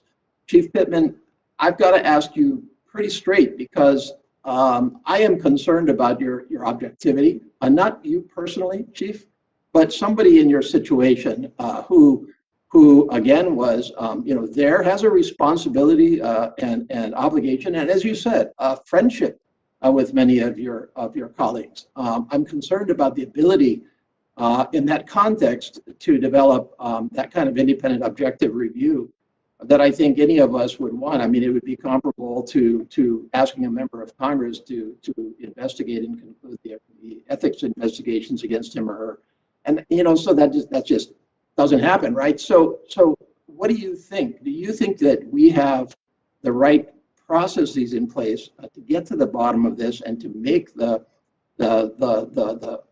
corrective judgments that we have to make going forward? Do you see a need for any further review or structure, or what do you think about the possibilities of the DoD and or the Secret Service or some other structure? I think, and I would add to that, excuse me, Chair, I would add to that that Mr. Amade's line of questioning was resonant with me in terms of looking at a more holistic view of this, meaning across the board view where we are not thinking in terms of stovepipes. My observation here is that there are a lot of stovepiping going on and not a whole bunch of communication across the board, and that structure broke down.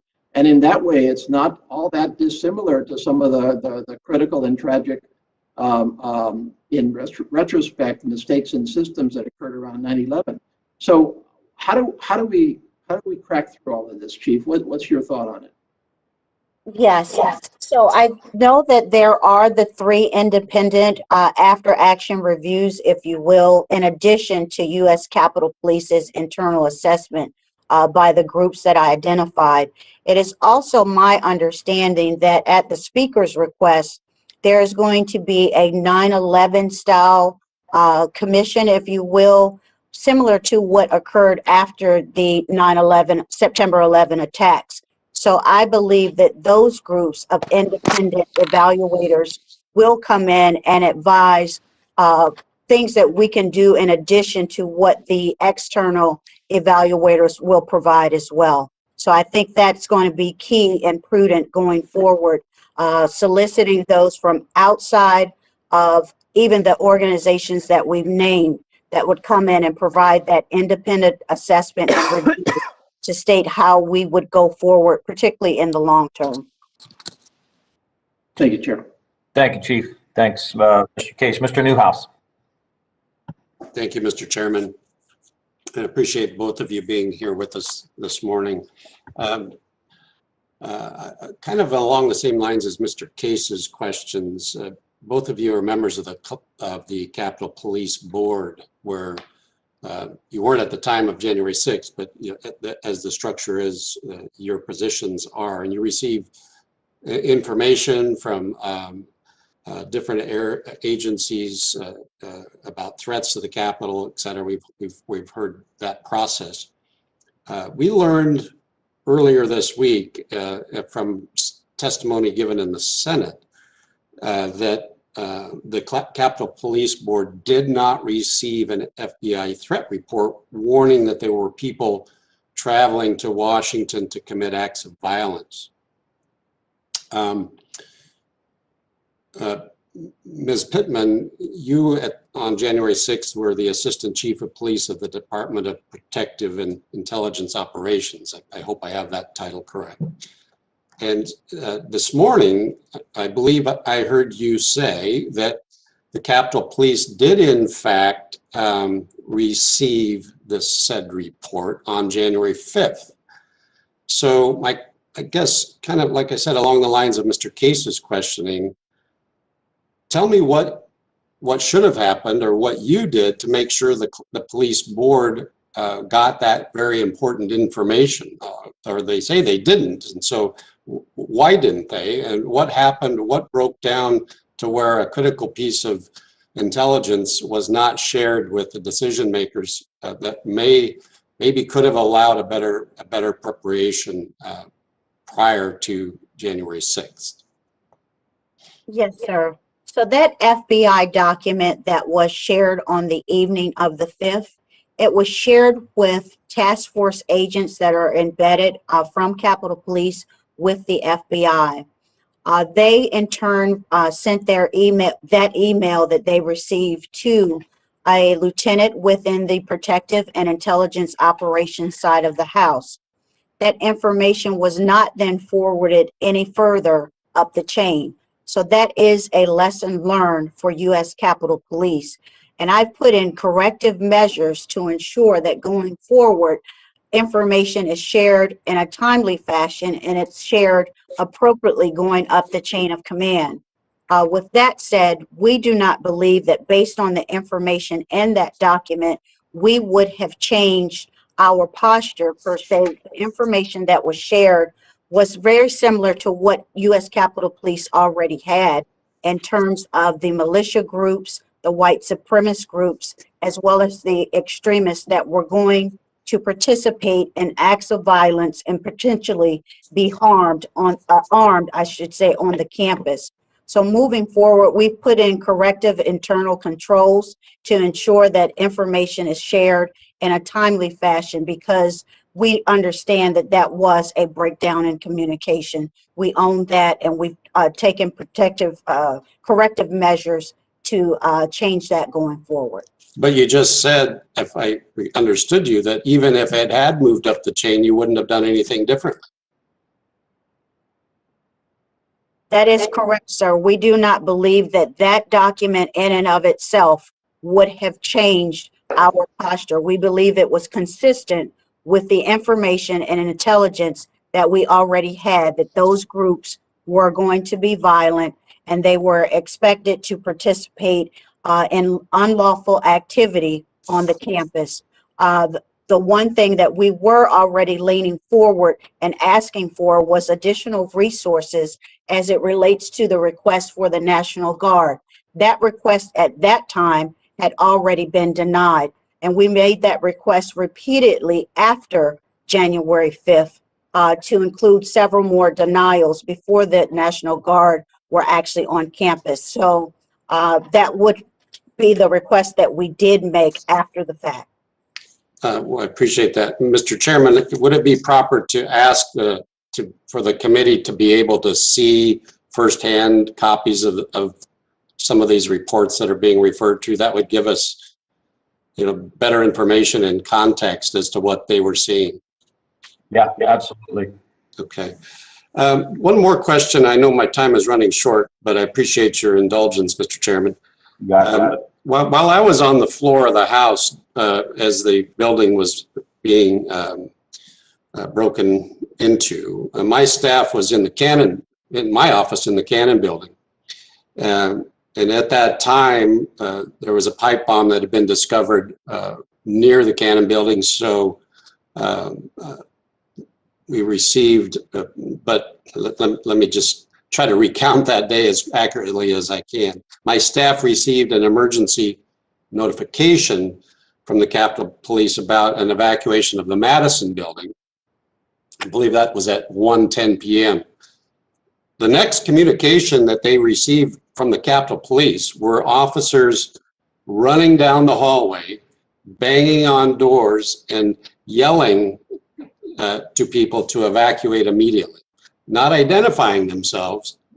So there was a little bit of vagueness as who was actually telling people to come out of their offices.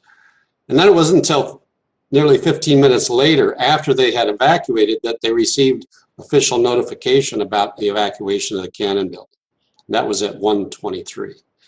So I guess as an appropriations committee, my question has to do with, despite substantial resources that we have appropriated to your department, at the request, obviously, of your predecessors, the emergency notification system seems to continue to have issues. And so, Madam Pittman, would just like to ask the question, under your management now, what kind of changes are you looking at to rectify the notification system?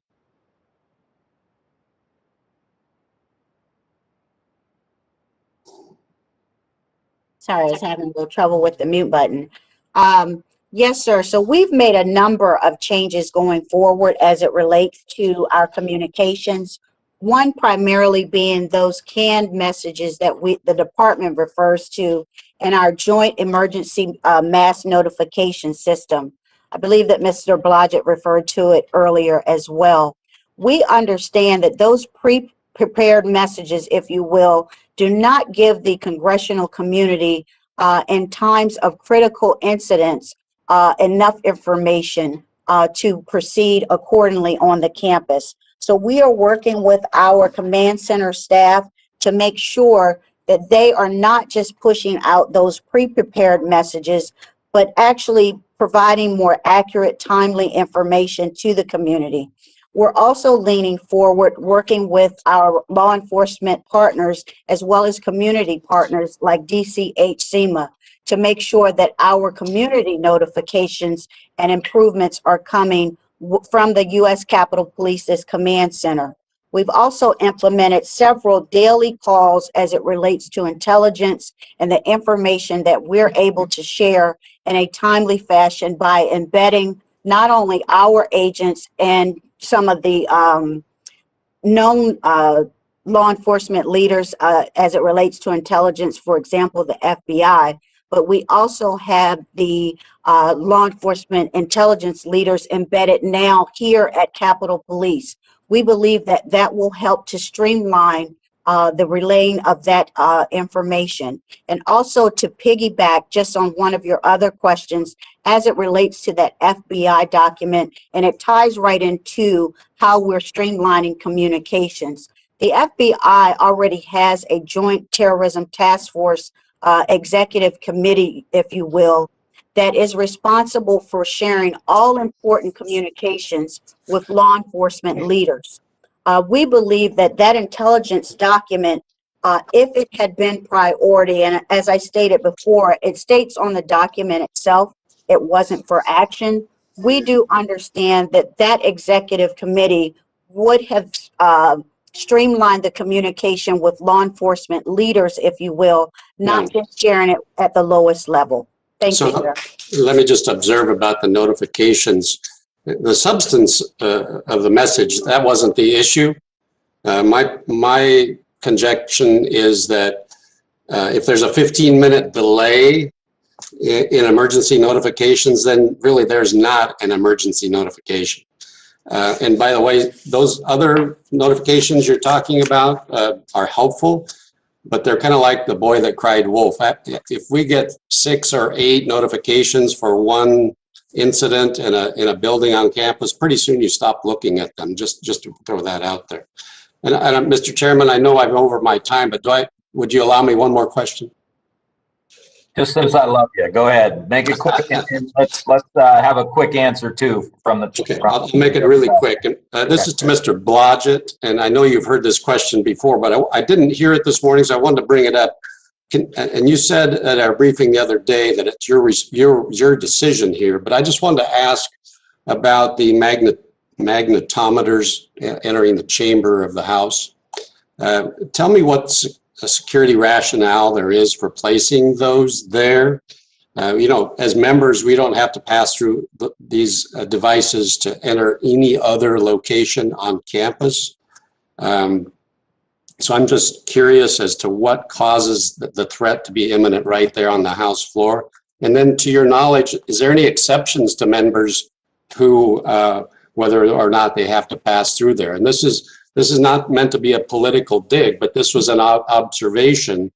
On the 4th of this month, the Speaker Pelosi was observed entering the House chamber without going through the metal detectors that she herself, I believe, have ordered to be in place. So could you reflect on those questions for me? Thank you, sir. After the briefing, my attorney slapped me in the head and reminded me that the House voted HRES 73 and directed fines for complete screening security at the entrances of the chamber. So the screening at this point is within the House rule, and we're there to enforce the rule. In terms of putting up the magnetometers, we had members stating that they were carrying on the House floor. 40 USC 5104 states that firearms aren't allowed in the Capitol. However, the Capitol Police Board can have regulations to deal with that. There's a 1967 Capitol Police Board regulation that states that firearms are not allowed on the House floor. So I have to protect all the members. I have to protect them anywhere. Congress is particularly suited to change that if they don't want me to enforce the statutes that they enact. And in terms of enforcement, I rely on the Capitol Police, who are the experts in the screening, to tell me if a member has not adequately gone through security screening. And once I receive the report from the Capitol Police, that is when I impose the fine. And not because someone said, hey, they didn't do it. They're not the expert. The Capitol Police are the experts. Are there exceptions to the usage of the requirement to go through? No exceptions. There may be someone with a medical exception card, which would be consistent with the Capitol Police screening. There's methods that the Capitol Police have to deal with that. So if there's a medical exception, that would be different, but that would be consistent with the Capitol Police policies. Thank you. I do not know. All right. Thank you. Thank you. Thank you, Mr. Chairman. Thank you. Chief Pittman, I just want to follow up on something because that Mr. Newhouse brought up, and this has been kind of a theme throughout the hearing here. You're saying the FBI document wouldn't change anything. And, you know, the average person sitting in Ohio right now is saying, wait a minute, you've got this information through the Capitol Police. The FBI was saying the same thing. It's a whole other issue that didn't make its way up to you or to Chief's son. That's a whole other issue about communication and all the rest. But when we're sitting here having this conversation, the average person is saying, you're getting all this information of threats. You know these groups are going to be down there. What is your definition of a credible threat? And it's not that you would necessarily have to do something super like proactive and go after anybody, but knowing all that, knowing the tone and the tenor in the country, knowing the rally was happening, why wouldn't we have been prepared for the worst case scenario? That's what the average American is sitting home thinking about. So in a pointed way, can you tell us very clearly, what is your definition of a credible threat? Thank you, Mr. Chairman. Absolutely. So a credible threat is a threat that can be acted upon. What is the intention? Is there an opportunity for the individuals to actively engage in this threat? Do they have access to the means of making that happen? as it relates to U.S. Capitol Police changing its posture because of that FBI document, I believe that the clarification should be that we were already leaning forward based on that January 3rd assessment. So we were already leaning forward to increase those CDU platoons. We changed the security perimeter plan and all of those things that I've mentioned as it relates to how we beefed up what we had. With that said, I agree with you, Chairman. Hindsight is 2020. There are numerous lessons to be learned. If we were planning for level 6, I believe that Chief Son, if he could get that day back, would have planned for a level 10 security posture. We would have had assets and resources on the ground prior to. We would have changed from bike rack to the global fencing that we have in place now. But all of that is lessons learned. And we still have a lot more to learn. But I think that it should be acknowledged that we were already preparing for what we knew was going to be violent acts and civil disobedience for that day, bringing in essentially every employee we had available to us and reaching out to our law enforcement partners to make sure that we had some pre-staged, if you will, which is why we had the immediate response from the Metropolitan Police Department. We're so thankful for them, as well as the U.S. Secret Service. With that said, there were those additional requests for the National Guard. So there was several security enhancements that were requested. But with that said, it wasn't enough. It was not enough. I don't understand why Chief Son and yourself weren't pushing for a full vote at the board. That to me, if it was such a priority for you, then why wouldn't you say, I want to force a board vote? Let's bring in the architect of the Capitol. You know, we want to know exactly. I mean, to me, it's a, you know, and you're right, hindsight is 2020. But given everything going on, and there are going to be 15,000 people up the street, you know, to me, you adding 2 more dignitary protection people here or there and a couple people to go into the crowd, that's fine and that's needed. But the reality of it is, even if you got to the National Guard, it was just a few hundred.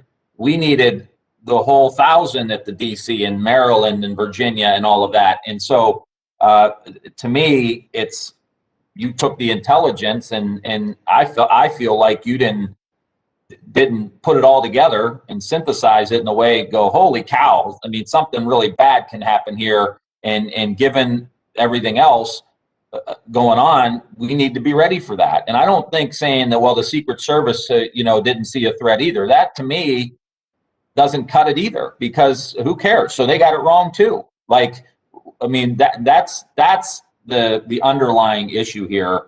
And really just trying to understand moving forward, I think it's going to be important for us to really understand what is a credible threat in this new reality that we're living in. Ms. Wexton.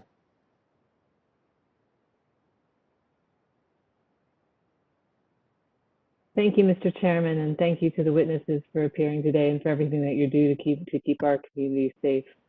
And I want to thank you also for acknowledging the officers who died as a result of the events of January 6th in your written testimony and in your testimony here today.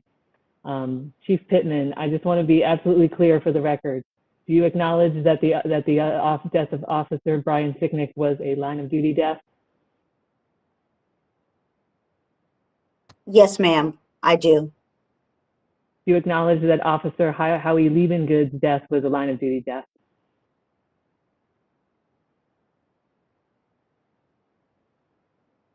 I can't speak to that at this time, ma'am. So you're not going to acknowledge that it was a result of the events on January 6th that Howie Liebengood is no longer with us? I cannot speak to that at this time. Why can't you speak to it at this time? Because it's still under active investigation. Well, do you acknowledge, I know that he's not your officer, but would you acknowledge that Officer Jeffrey Smith, who's MPD, that his death was a line of duty death? I'm sorry, Officer Jeffrey Smith is not a U.S. Capitol Police officer. So you're not going to acknowledge that his death was a line of duty death either? I'm sorry, ma'am, he is not our officer, U.S. Capitol Police. So I'm kind of concerned, and I know that the ranking member brought up that there was a vote of no confidence for you in the union, and I'm kind of concerned because you're not standing by your officers. I think it's very clear that Officer Liebengood would still be with us today, but for the events of January 6th, and the fact that you're not willing to stand by him today is very concerning to me. Now, the Capitol Police does offer death gratuities for survivors of all officers. Is that correct? Yes, ma'am. As I stated before, I've been on this organization for over 20 years now. I do stand with my officers, and there's a large number of officers that have expressed that they stand Ma'am, the with question, Captain, the chief, the question was, Yes, ma'am. does the Capitol Police offer death gratuities for survivors of all officers for any reason that they may have passed away? Yes, ma'am, we do. And can you confirm whether this has been at least been processed for the family of Officer Liebengood? I'm sorry, could you repeat the question? Has that death gratuity been processed for the family of Officer Liebengood, such that his survivors will receive that payment? Yes, ma'am, it has. Okay, thank you.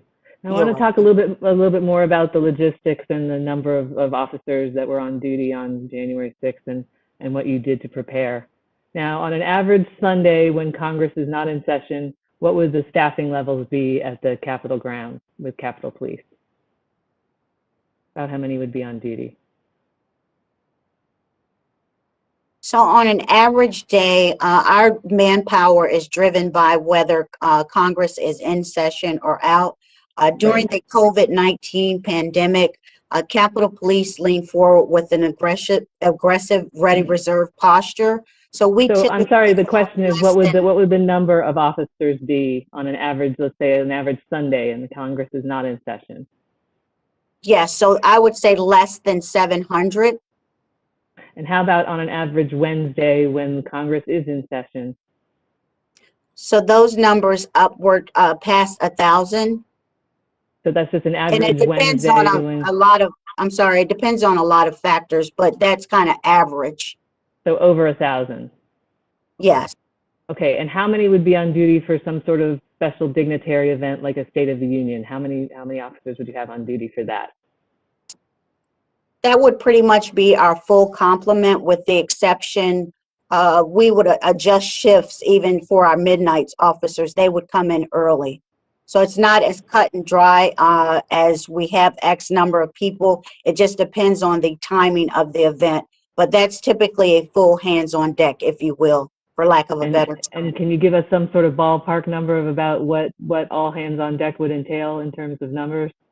U.S. Capitol Police is full strength right now, is over 1,800 officers.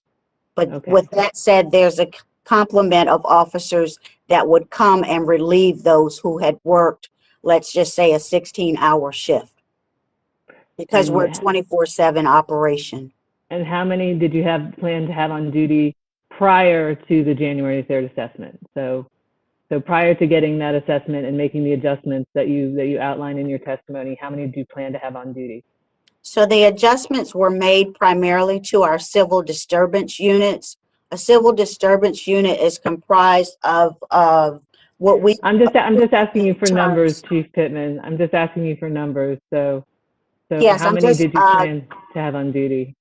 Given it context, we went from approximately 4 platoons to 7. Okay, and what do those numbers 40 mean? officers. I'm sorry? We went up to 276 officers for civil disturbance units. Okay, but the other officers stayed the same. No, ma'am. We were prepared for a 24-hour session, if you will, based on the number of challenges that would be allowed to, as it relates to the electoral votes being counted. We knew that there were a number of hours that each state could contest those electoral votes. So we prepared for going over 24 hours with our officers. So our officers were strategically positioned so that we would have coverage from 800 hours on the 6th all the way through January 7th. So over a 24-hour period. So between 1,000 officers on an average day and 1,800 officers on a State of the Union type day, how many officers were you expecting to have present for January 6th? We had 1,200 officers at approximately 12 p.m. on that day. And then Okay. by 1,600 hours, we had 1,400 officers on the campus on January 6th. And With a even, full even before you got that intelligence, you knew that you were going to have the first, second, and third officials in line for the presidency all in the same place at the same time, correct? Yes. Okay. So you would think that you would make it more of a security, more along the lines of a State of the Union than an average day. And it sounds like even with the threat assessment, it was kind of still treated like an average day. No, ma'am. Now there was some. Oh, wait, I'm sorry. My time is. I don't want to waste my time. There's been some talk about this January 3rd special assessment from your office, which went out on that Sunday. Is that correct? Sunday, January 3rd, right? I'm sorry?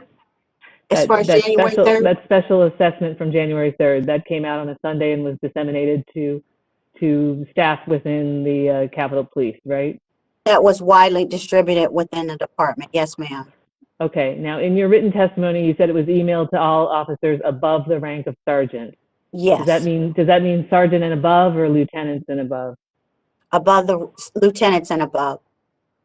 So isn't it the sergeants who handle the roll call and have the most contact with the day-to-day officers on the street? Yes, ma'am. Ms. Wexton, I apologize. That's sergeant and above. Okay, so it did include sergeants. Yes, ma'am. Good. And then there was some discussion from Representative Clark and Representative Newhouse about these daily intelligence reports that came out in the days following. Is that right? You acknowledge that those exist, right? Yes. And that they were disseminated to the sergeant at arms, the architect of the Capitol, the various folks within the Capitol Police as well. Yes, that is correct. And you acknowledge that the threat assessments in those were down to remote, highly improbable, or improbable. Is that right? That's a separate assessment from that report that was issued on January 3rd, but that is correct. Right, but they were subsequent reports that went out and were disseminated by the Capitol Police. Is that right? Yes, that is correct. And you are going to, and you're going to provide those to this committee? Is that right? Yes, absolutely. Yes, ma'am, I will. Okay, very good. I want to follow up very briefly on a question from the ranking member about the command and the communications. Who made the call for the commanders to leave the incident command center and assist officers under assault? Is that a protocol? Is that a fail-safe? I mean, what do you do when that happens? To leave the command center? You were talking about the communication center, and that's why the officers on the ground were left to fend for themselves when it came to communications. No, it's referred to as the incident command system, not the command center itself. Okay, the incident command system. Yes. Who made the decision for that center to be abandoned? That incident command system to be abandoned? No, it's not a physical place. It's a policy and procedure that we have that we train to for critical incidents, if you will. Okay, so that you will have one line of communication coming from the top down to all the officers on the ground. Is that what the purpose of it is? It doesn't align one communication down from the top. It's a structured system. It's tiered. The person with boots on the ground has certain responsibilities, and then it defines each of those persons in the incident command structure, what their role and responsibility is. So is it safe to say that that structure failed on January 6th? Yes. Okay, thank you. Now, United States Capitol Police is notoriously opaque. You guys have had 0 public press conferences in your department in the nearly 2 months since the attack. Now, having this kind of a news vacuum creates a community where conspiracy theories and misinformation can spread easily. That's obviously something that's very concerning to all of us. Why haven't you had any public press briefings? Yes, ma'am. So U.S. Capitol Police has issued a number of press releases. But with that said, we felt like the primary responsibility after an attack like January 6th was really to focus on our employees, their health and well-being, as well as providing the necessary information to our Oversight Committee. So we have streamlined those communications, set up regular calls with Oversight and core leadership. So we make sure that we communicate with them on a regular basis. 2 months. It's been almost 2 months. Will you commit to having public press briefings in the future from this point going forward? No, ma'am, not at this time. Okay, and if you I know that you're acting chief right now. If you become the full-on chief and you're confirmed as chief, would you agree to have them at that point, or it's just not something that you're interested in doing ever?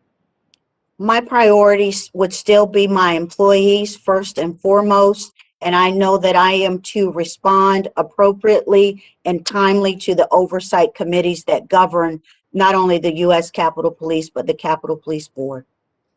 All right, so you'll answer our questions, but not those of the press. Is that what I'm getting from you? No, ma'am, I'm not saying that I would not answer questions of the press, but leaning forward as we go forward, my priorities still would remain with the workforce and to the committees that provide oversight, as well as our appropriators. Okay. Thank you. And I just have one final question. As a member who represents a chunk of the National Capital Metro region, looking at all these fences and having these fences around what really is a beautiful public park on any other day is disturbing and not sustainable in my mind. Chief Pittman and Mr. Blodgett, because I don't want you to feel left out, Mr. Blodgett, can you reassure us that the fencing around the Capitol is not permanent? Mr. Blodgett, we'll start with you. In my mind, it's not permanent, no. Okay, thank you. How about you, Chief Pittman? No, the temporary infrastructure is only to address the vulnerabilities after the attack of January 6th. Our priority is to make sure that the members of Congress are safe and that democratic process is protected. Once we have appropriate infrastructure and human assets in place, we will lean forward with the removal of the fencing. Thank you very much. And Mr. Chairman, I'm confident that my time has expired. I didn't see the timer going off, but thank you so much for your indulgence, and I'll yield back. Yeah, appreciate it. Great questions. And let me just say, Chief, I think, we can do both. We appreciate your communications with us, and that has improved dramatically, but we also think the American people and the press need to hear directly from you.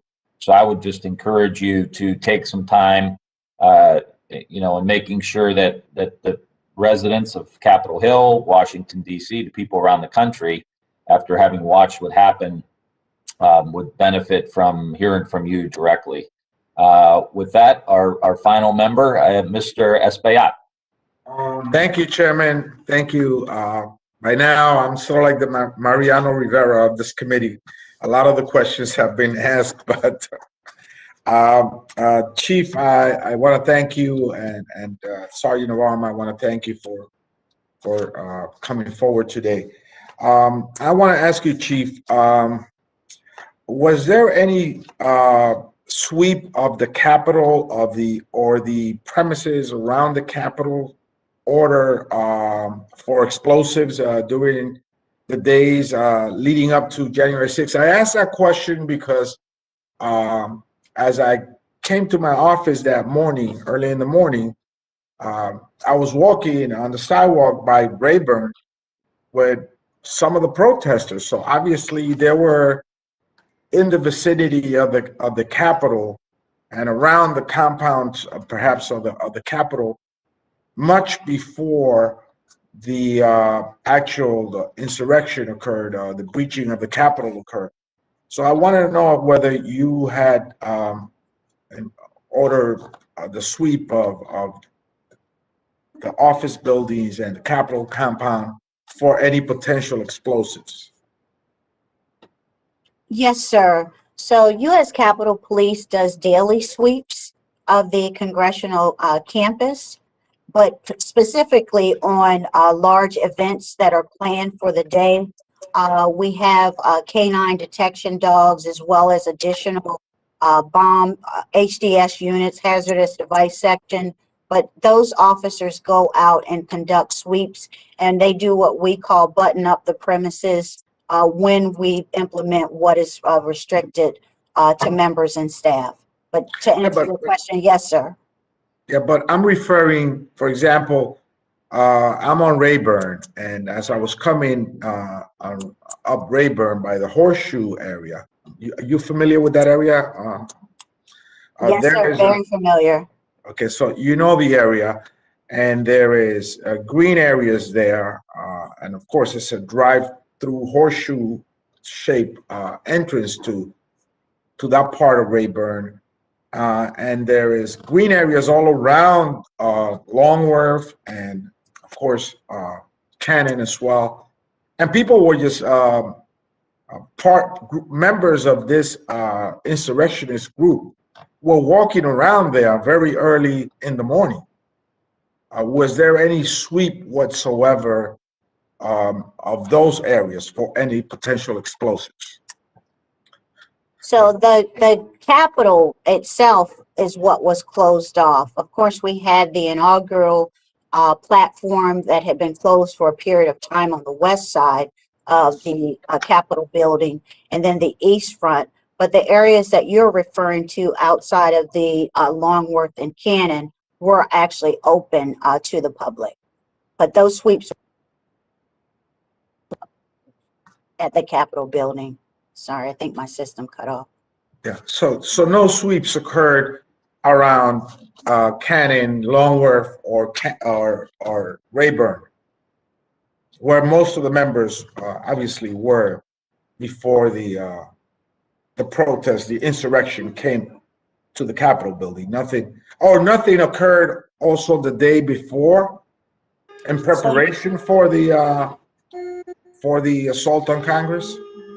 Yes, so U.S. Capitol Police, and that's probably, I just was a little confused as it relates to your question, specifically for the Capitol building and or for the congressional office buildings, House or Senate side. U.S. Capitol Police conducts daily sweeps, not just for this major event, but for the event itself. We closed off a portion of the grounds over at the Capitol. But to answer your question, that is daily that we conduct canine sweeps. We have specialized trained dogs, if you will, that do a sweep of the premises, and that is on a regular basis. So that was done on that day and the prior days. How extensive was that, given that you were expecting some level of protests in front of the Capitol and the surrounding areas? How extensive was the sweep effort that you conducted? Was it as you always do it on a regular basis, or did you intensify it?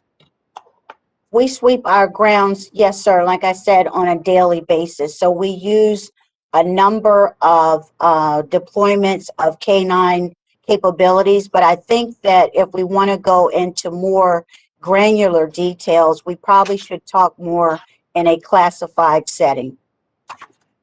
Okay, now you also obviously coordinate with local law enforcement and the FBI and other law enforcement agencies. And the RNC offices and the DNC offices are relatively close to the Capitol area. In fact, you know, I walk to the DNC offices. It's a 2-block walk from where I am right now. And there's been reports that pipe bombs were found near those offices. near the RNC and the DNC offices. Was there any sweeps for explosives in those areas prior or during January 6th?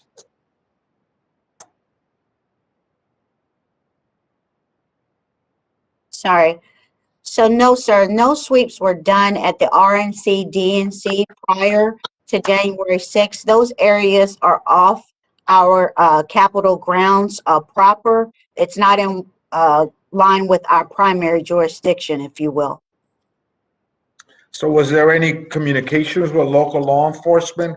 And since you conduct sweeps on a regular basis here, as you testify in Longworth, Cannon, and Rayburn, was there any conversation with law enforcement about potential sweeps for explosive in those two sites?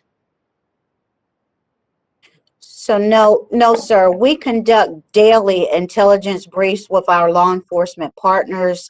Right before the 6th, there was a call with all the law enforcement in the region.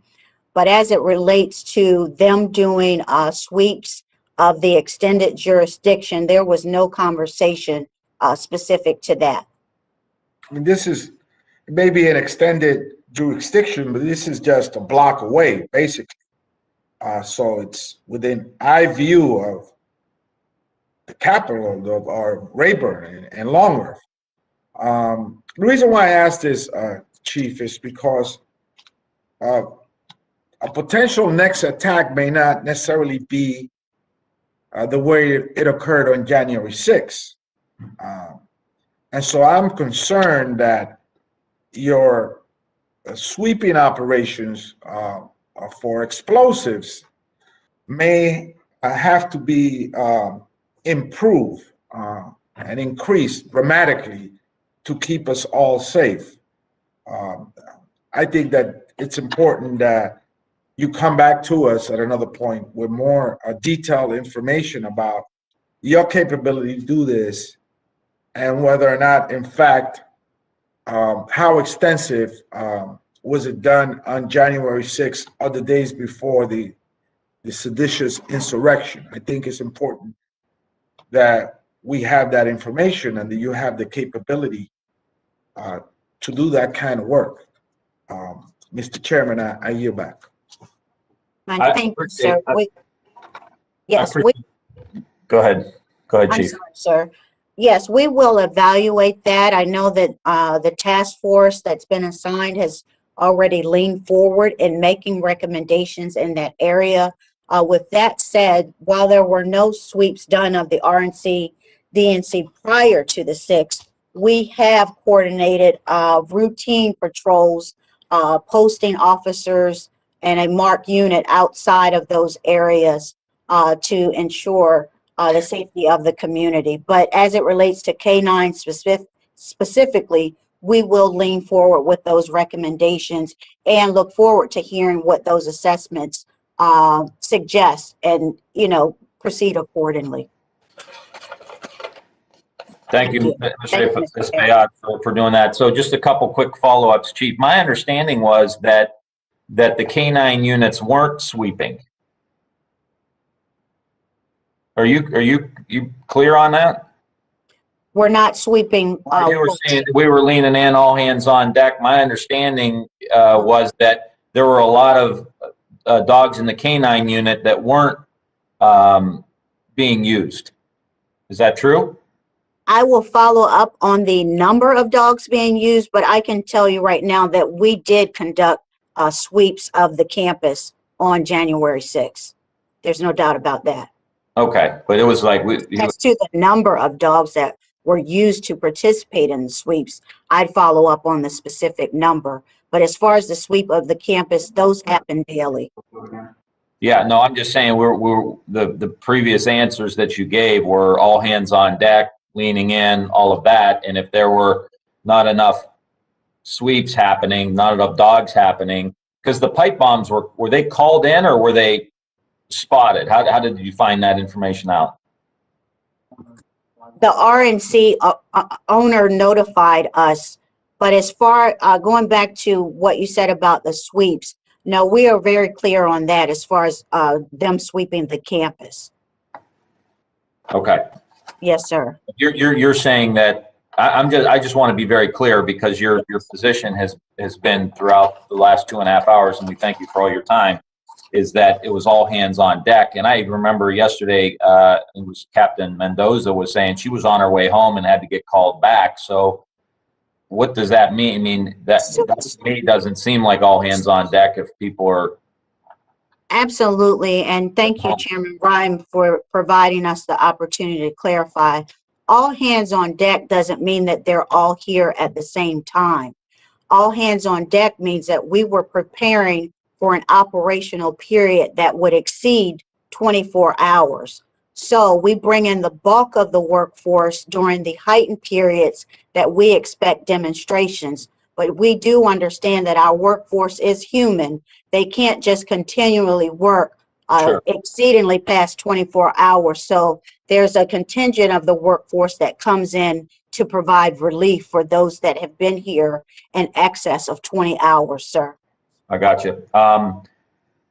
We've got a lot of information here. I want to ask one final question. I will just say, and I want to thank all of the committee members for great questions on both sides of the aisle. The one, a lot of disappointments here with the information flow, not getting to where it needs to be, but also the response.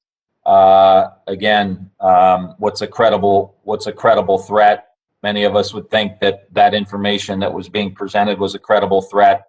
The lack of pushing from you guys on your side, both Chief Sund and yourself, to push the board to have a vote, to push harder and harder, because of, the end result is the rank and file men and women ended up, being and put in a situation that we believe they shouldn't have been in. The lack of equipment, clearly there wasn't a review of the training. I mean, I was here after the years ago when the governor of Kentucky's plane started flying in the airspace coming towards the Capitol, and the evacuation from us was run like hell. We were all just running out. So that was, I can't remember, 10 plus years ago, if not more. So there's all these issues that we absolutely need to deal with moving forward. The one question that I get most when I'm home in Northeast Ohio is the issue around the use of force, because it was clear that the men and women on the front lines weren't sure what to do as far as how to respond to what was happening. And again, that tells me that there wasn't the level of training beforehand or clarity coming from command throughout the incidents, which we've heard from multiple occasions from many of the rank and file members. So what was the use of force, rules of engagement policy for the rank and file members on January 6th? So the U.S. Capitol Police use of force policy has not changed. Based on the type of event that we're responding to, our officers are required to use the amount of force that's necessary in any given situation. However, as it relates to lethal force, our officers are only permitted to engage in lethal force for the protection of life, either their own or to protect another person's life. As it relates to for the protection of property, our officers did use less than lethal force, which is what they're permitted to do. Based on that, though, I acknowledge that there are additional resources that this department needs. There is additional training that is needed for our officers. I, too, have been posed those same questions as it relates to use of force. So at this point, I have directed specific commanders, those persons in charge of the Training Services Bureau, to work along with the CAO as well as our General Counsel to provide that specific guidance to our officers. So we are leaning forward with the direction that those persons in charge of those areas of responsibility will lead the charge in making sure our officers have the training that they need going forward. Well, I hope you understand our frustration, and you weren't in charge, but you were one of the leaders at the Capitol Police on that day and the days leading up. And it's really frustrating for us who have become friends with so many of these rank and file members who take care of us every single day here, to watch them be put in a position where they're not told clearly what they can do to protect themselves. And they got kids and they got spouses, and as you said, they're your friends too. But, you know, we've got to make sure that the leadership at the Capitol Police is operating and functioning at a very, very high level, especially in this current environment. And I know you can tell from the committee here, and rank and file members of Congress who don't sit on this committee are extremely disappointed, extremely concerned that these guys, men and women that we love, were put in this position. And you look at the lack of communication, you look at the lack of, you guys didn't even see the FBI threat assessment. You know, so it's one thing to say, look, I mean, you know, we didn't see it, but even if we did, it wouldn't have changed things. Well, that's fine, but you need to see that stuff. I mean, what is the information flow over there? And how does it not make its way? Because you said you didn't even see it, right? You didn't see the FBI report, and nor did Chief Son. That is mind-boggling to us.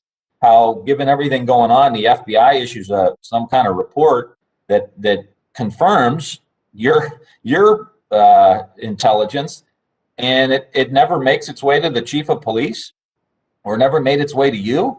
I mean, what's going on? You know, I mean, these are legitimate questions, and I know you're doing daily calls and all of that, but I think at some level, it's about judgment, and it speaks to being able to run an efficient operation that allows for the kind of information flow in this day and age, where we're picking up an enormous amount of intelligence, making sure that the right intelligence gets to the right people in a timely manner, and then the response is appropriate. That's the key there, is to get the intelligence and have the guts to tell the Paul Irving or the sergeant at arms, like, you know, I'm not leaning in. I'm leaning into you to have a vote with the police board. And look, it takes a lot of nerve to be in a leadership position today, like the one you're in. And we commend you for your service and your leadership and your, you know, everything you bring to bear. But this is, you know, minute by minute, things can go sideways here. And we've got to be pushing you and the department to run and function at a very, very high level, because mistakes made at your level lead to what happened here on the 6th. And you know, we're here to support you. That's our job on the Appropriations Committee, is making sure you have the resources that you need. But you know, you've got to be clear with us. You've got to make sure you're executing. I mean, these issues around equipment, it's hard to believe that men and women of the Capitol Police didn't have the equipment that they need. And so I've made my point. We've taken up a lot of your time today. You know, please know that we appreciate your work, and we know how difficult it is. But we've got to expect the best, and that's what the American people tell us that we have to do, and that's our mission here. As I said in my opening statement, we're just caretakers here. You know, we come in and we come out, and you know, your position too, people come in and out of. We're caretakers, and so we've got to make sure that in this moment, with everything going on, we got to rise to the occasion, and the American people deserve that. So I want to thank you, Chief Pittman. I want to thank Tim. Thank you so much. We're going to continue to be in dialogue. Again, I encourage you, Chief, to make sure you are trying to communicate to the press the best you can. I want to thank our staff on the committee and all the members of this committee for a good hearing, and we'll continue to be in very, very close touch. With that, this hearing is adjourned. Thank you.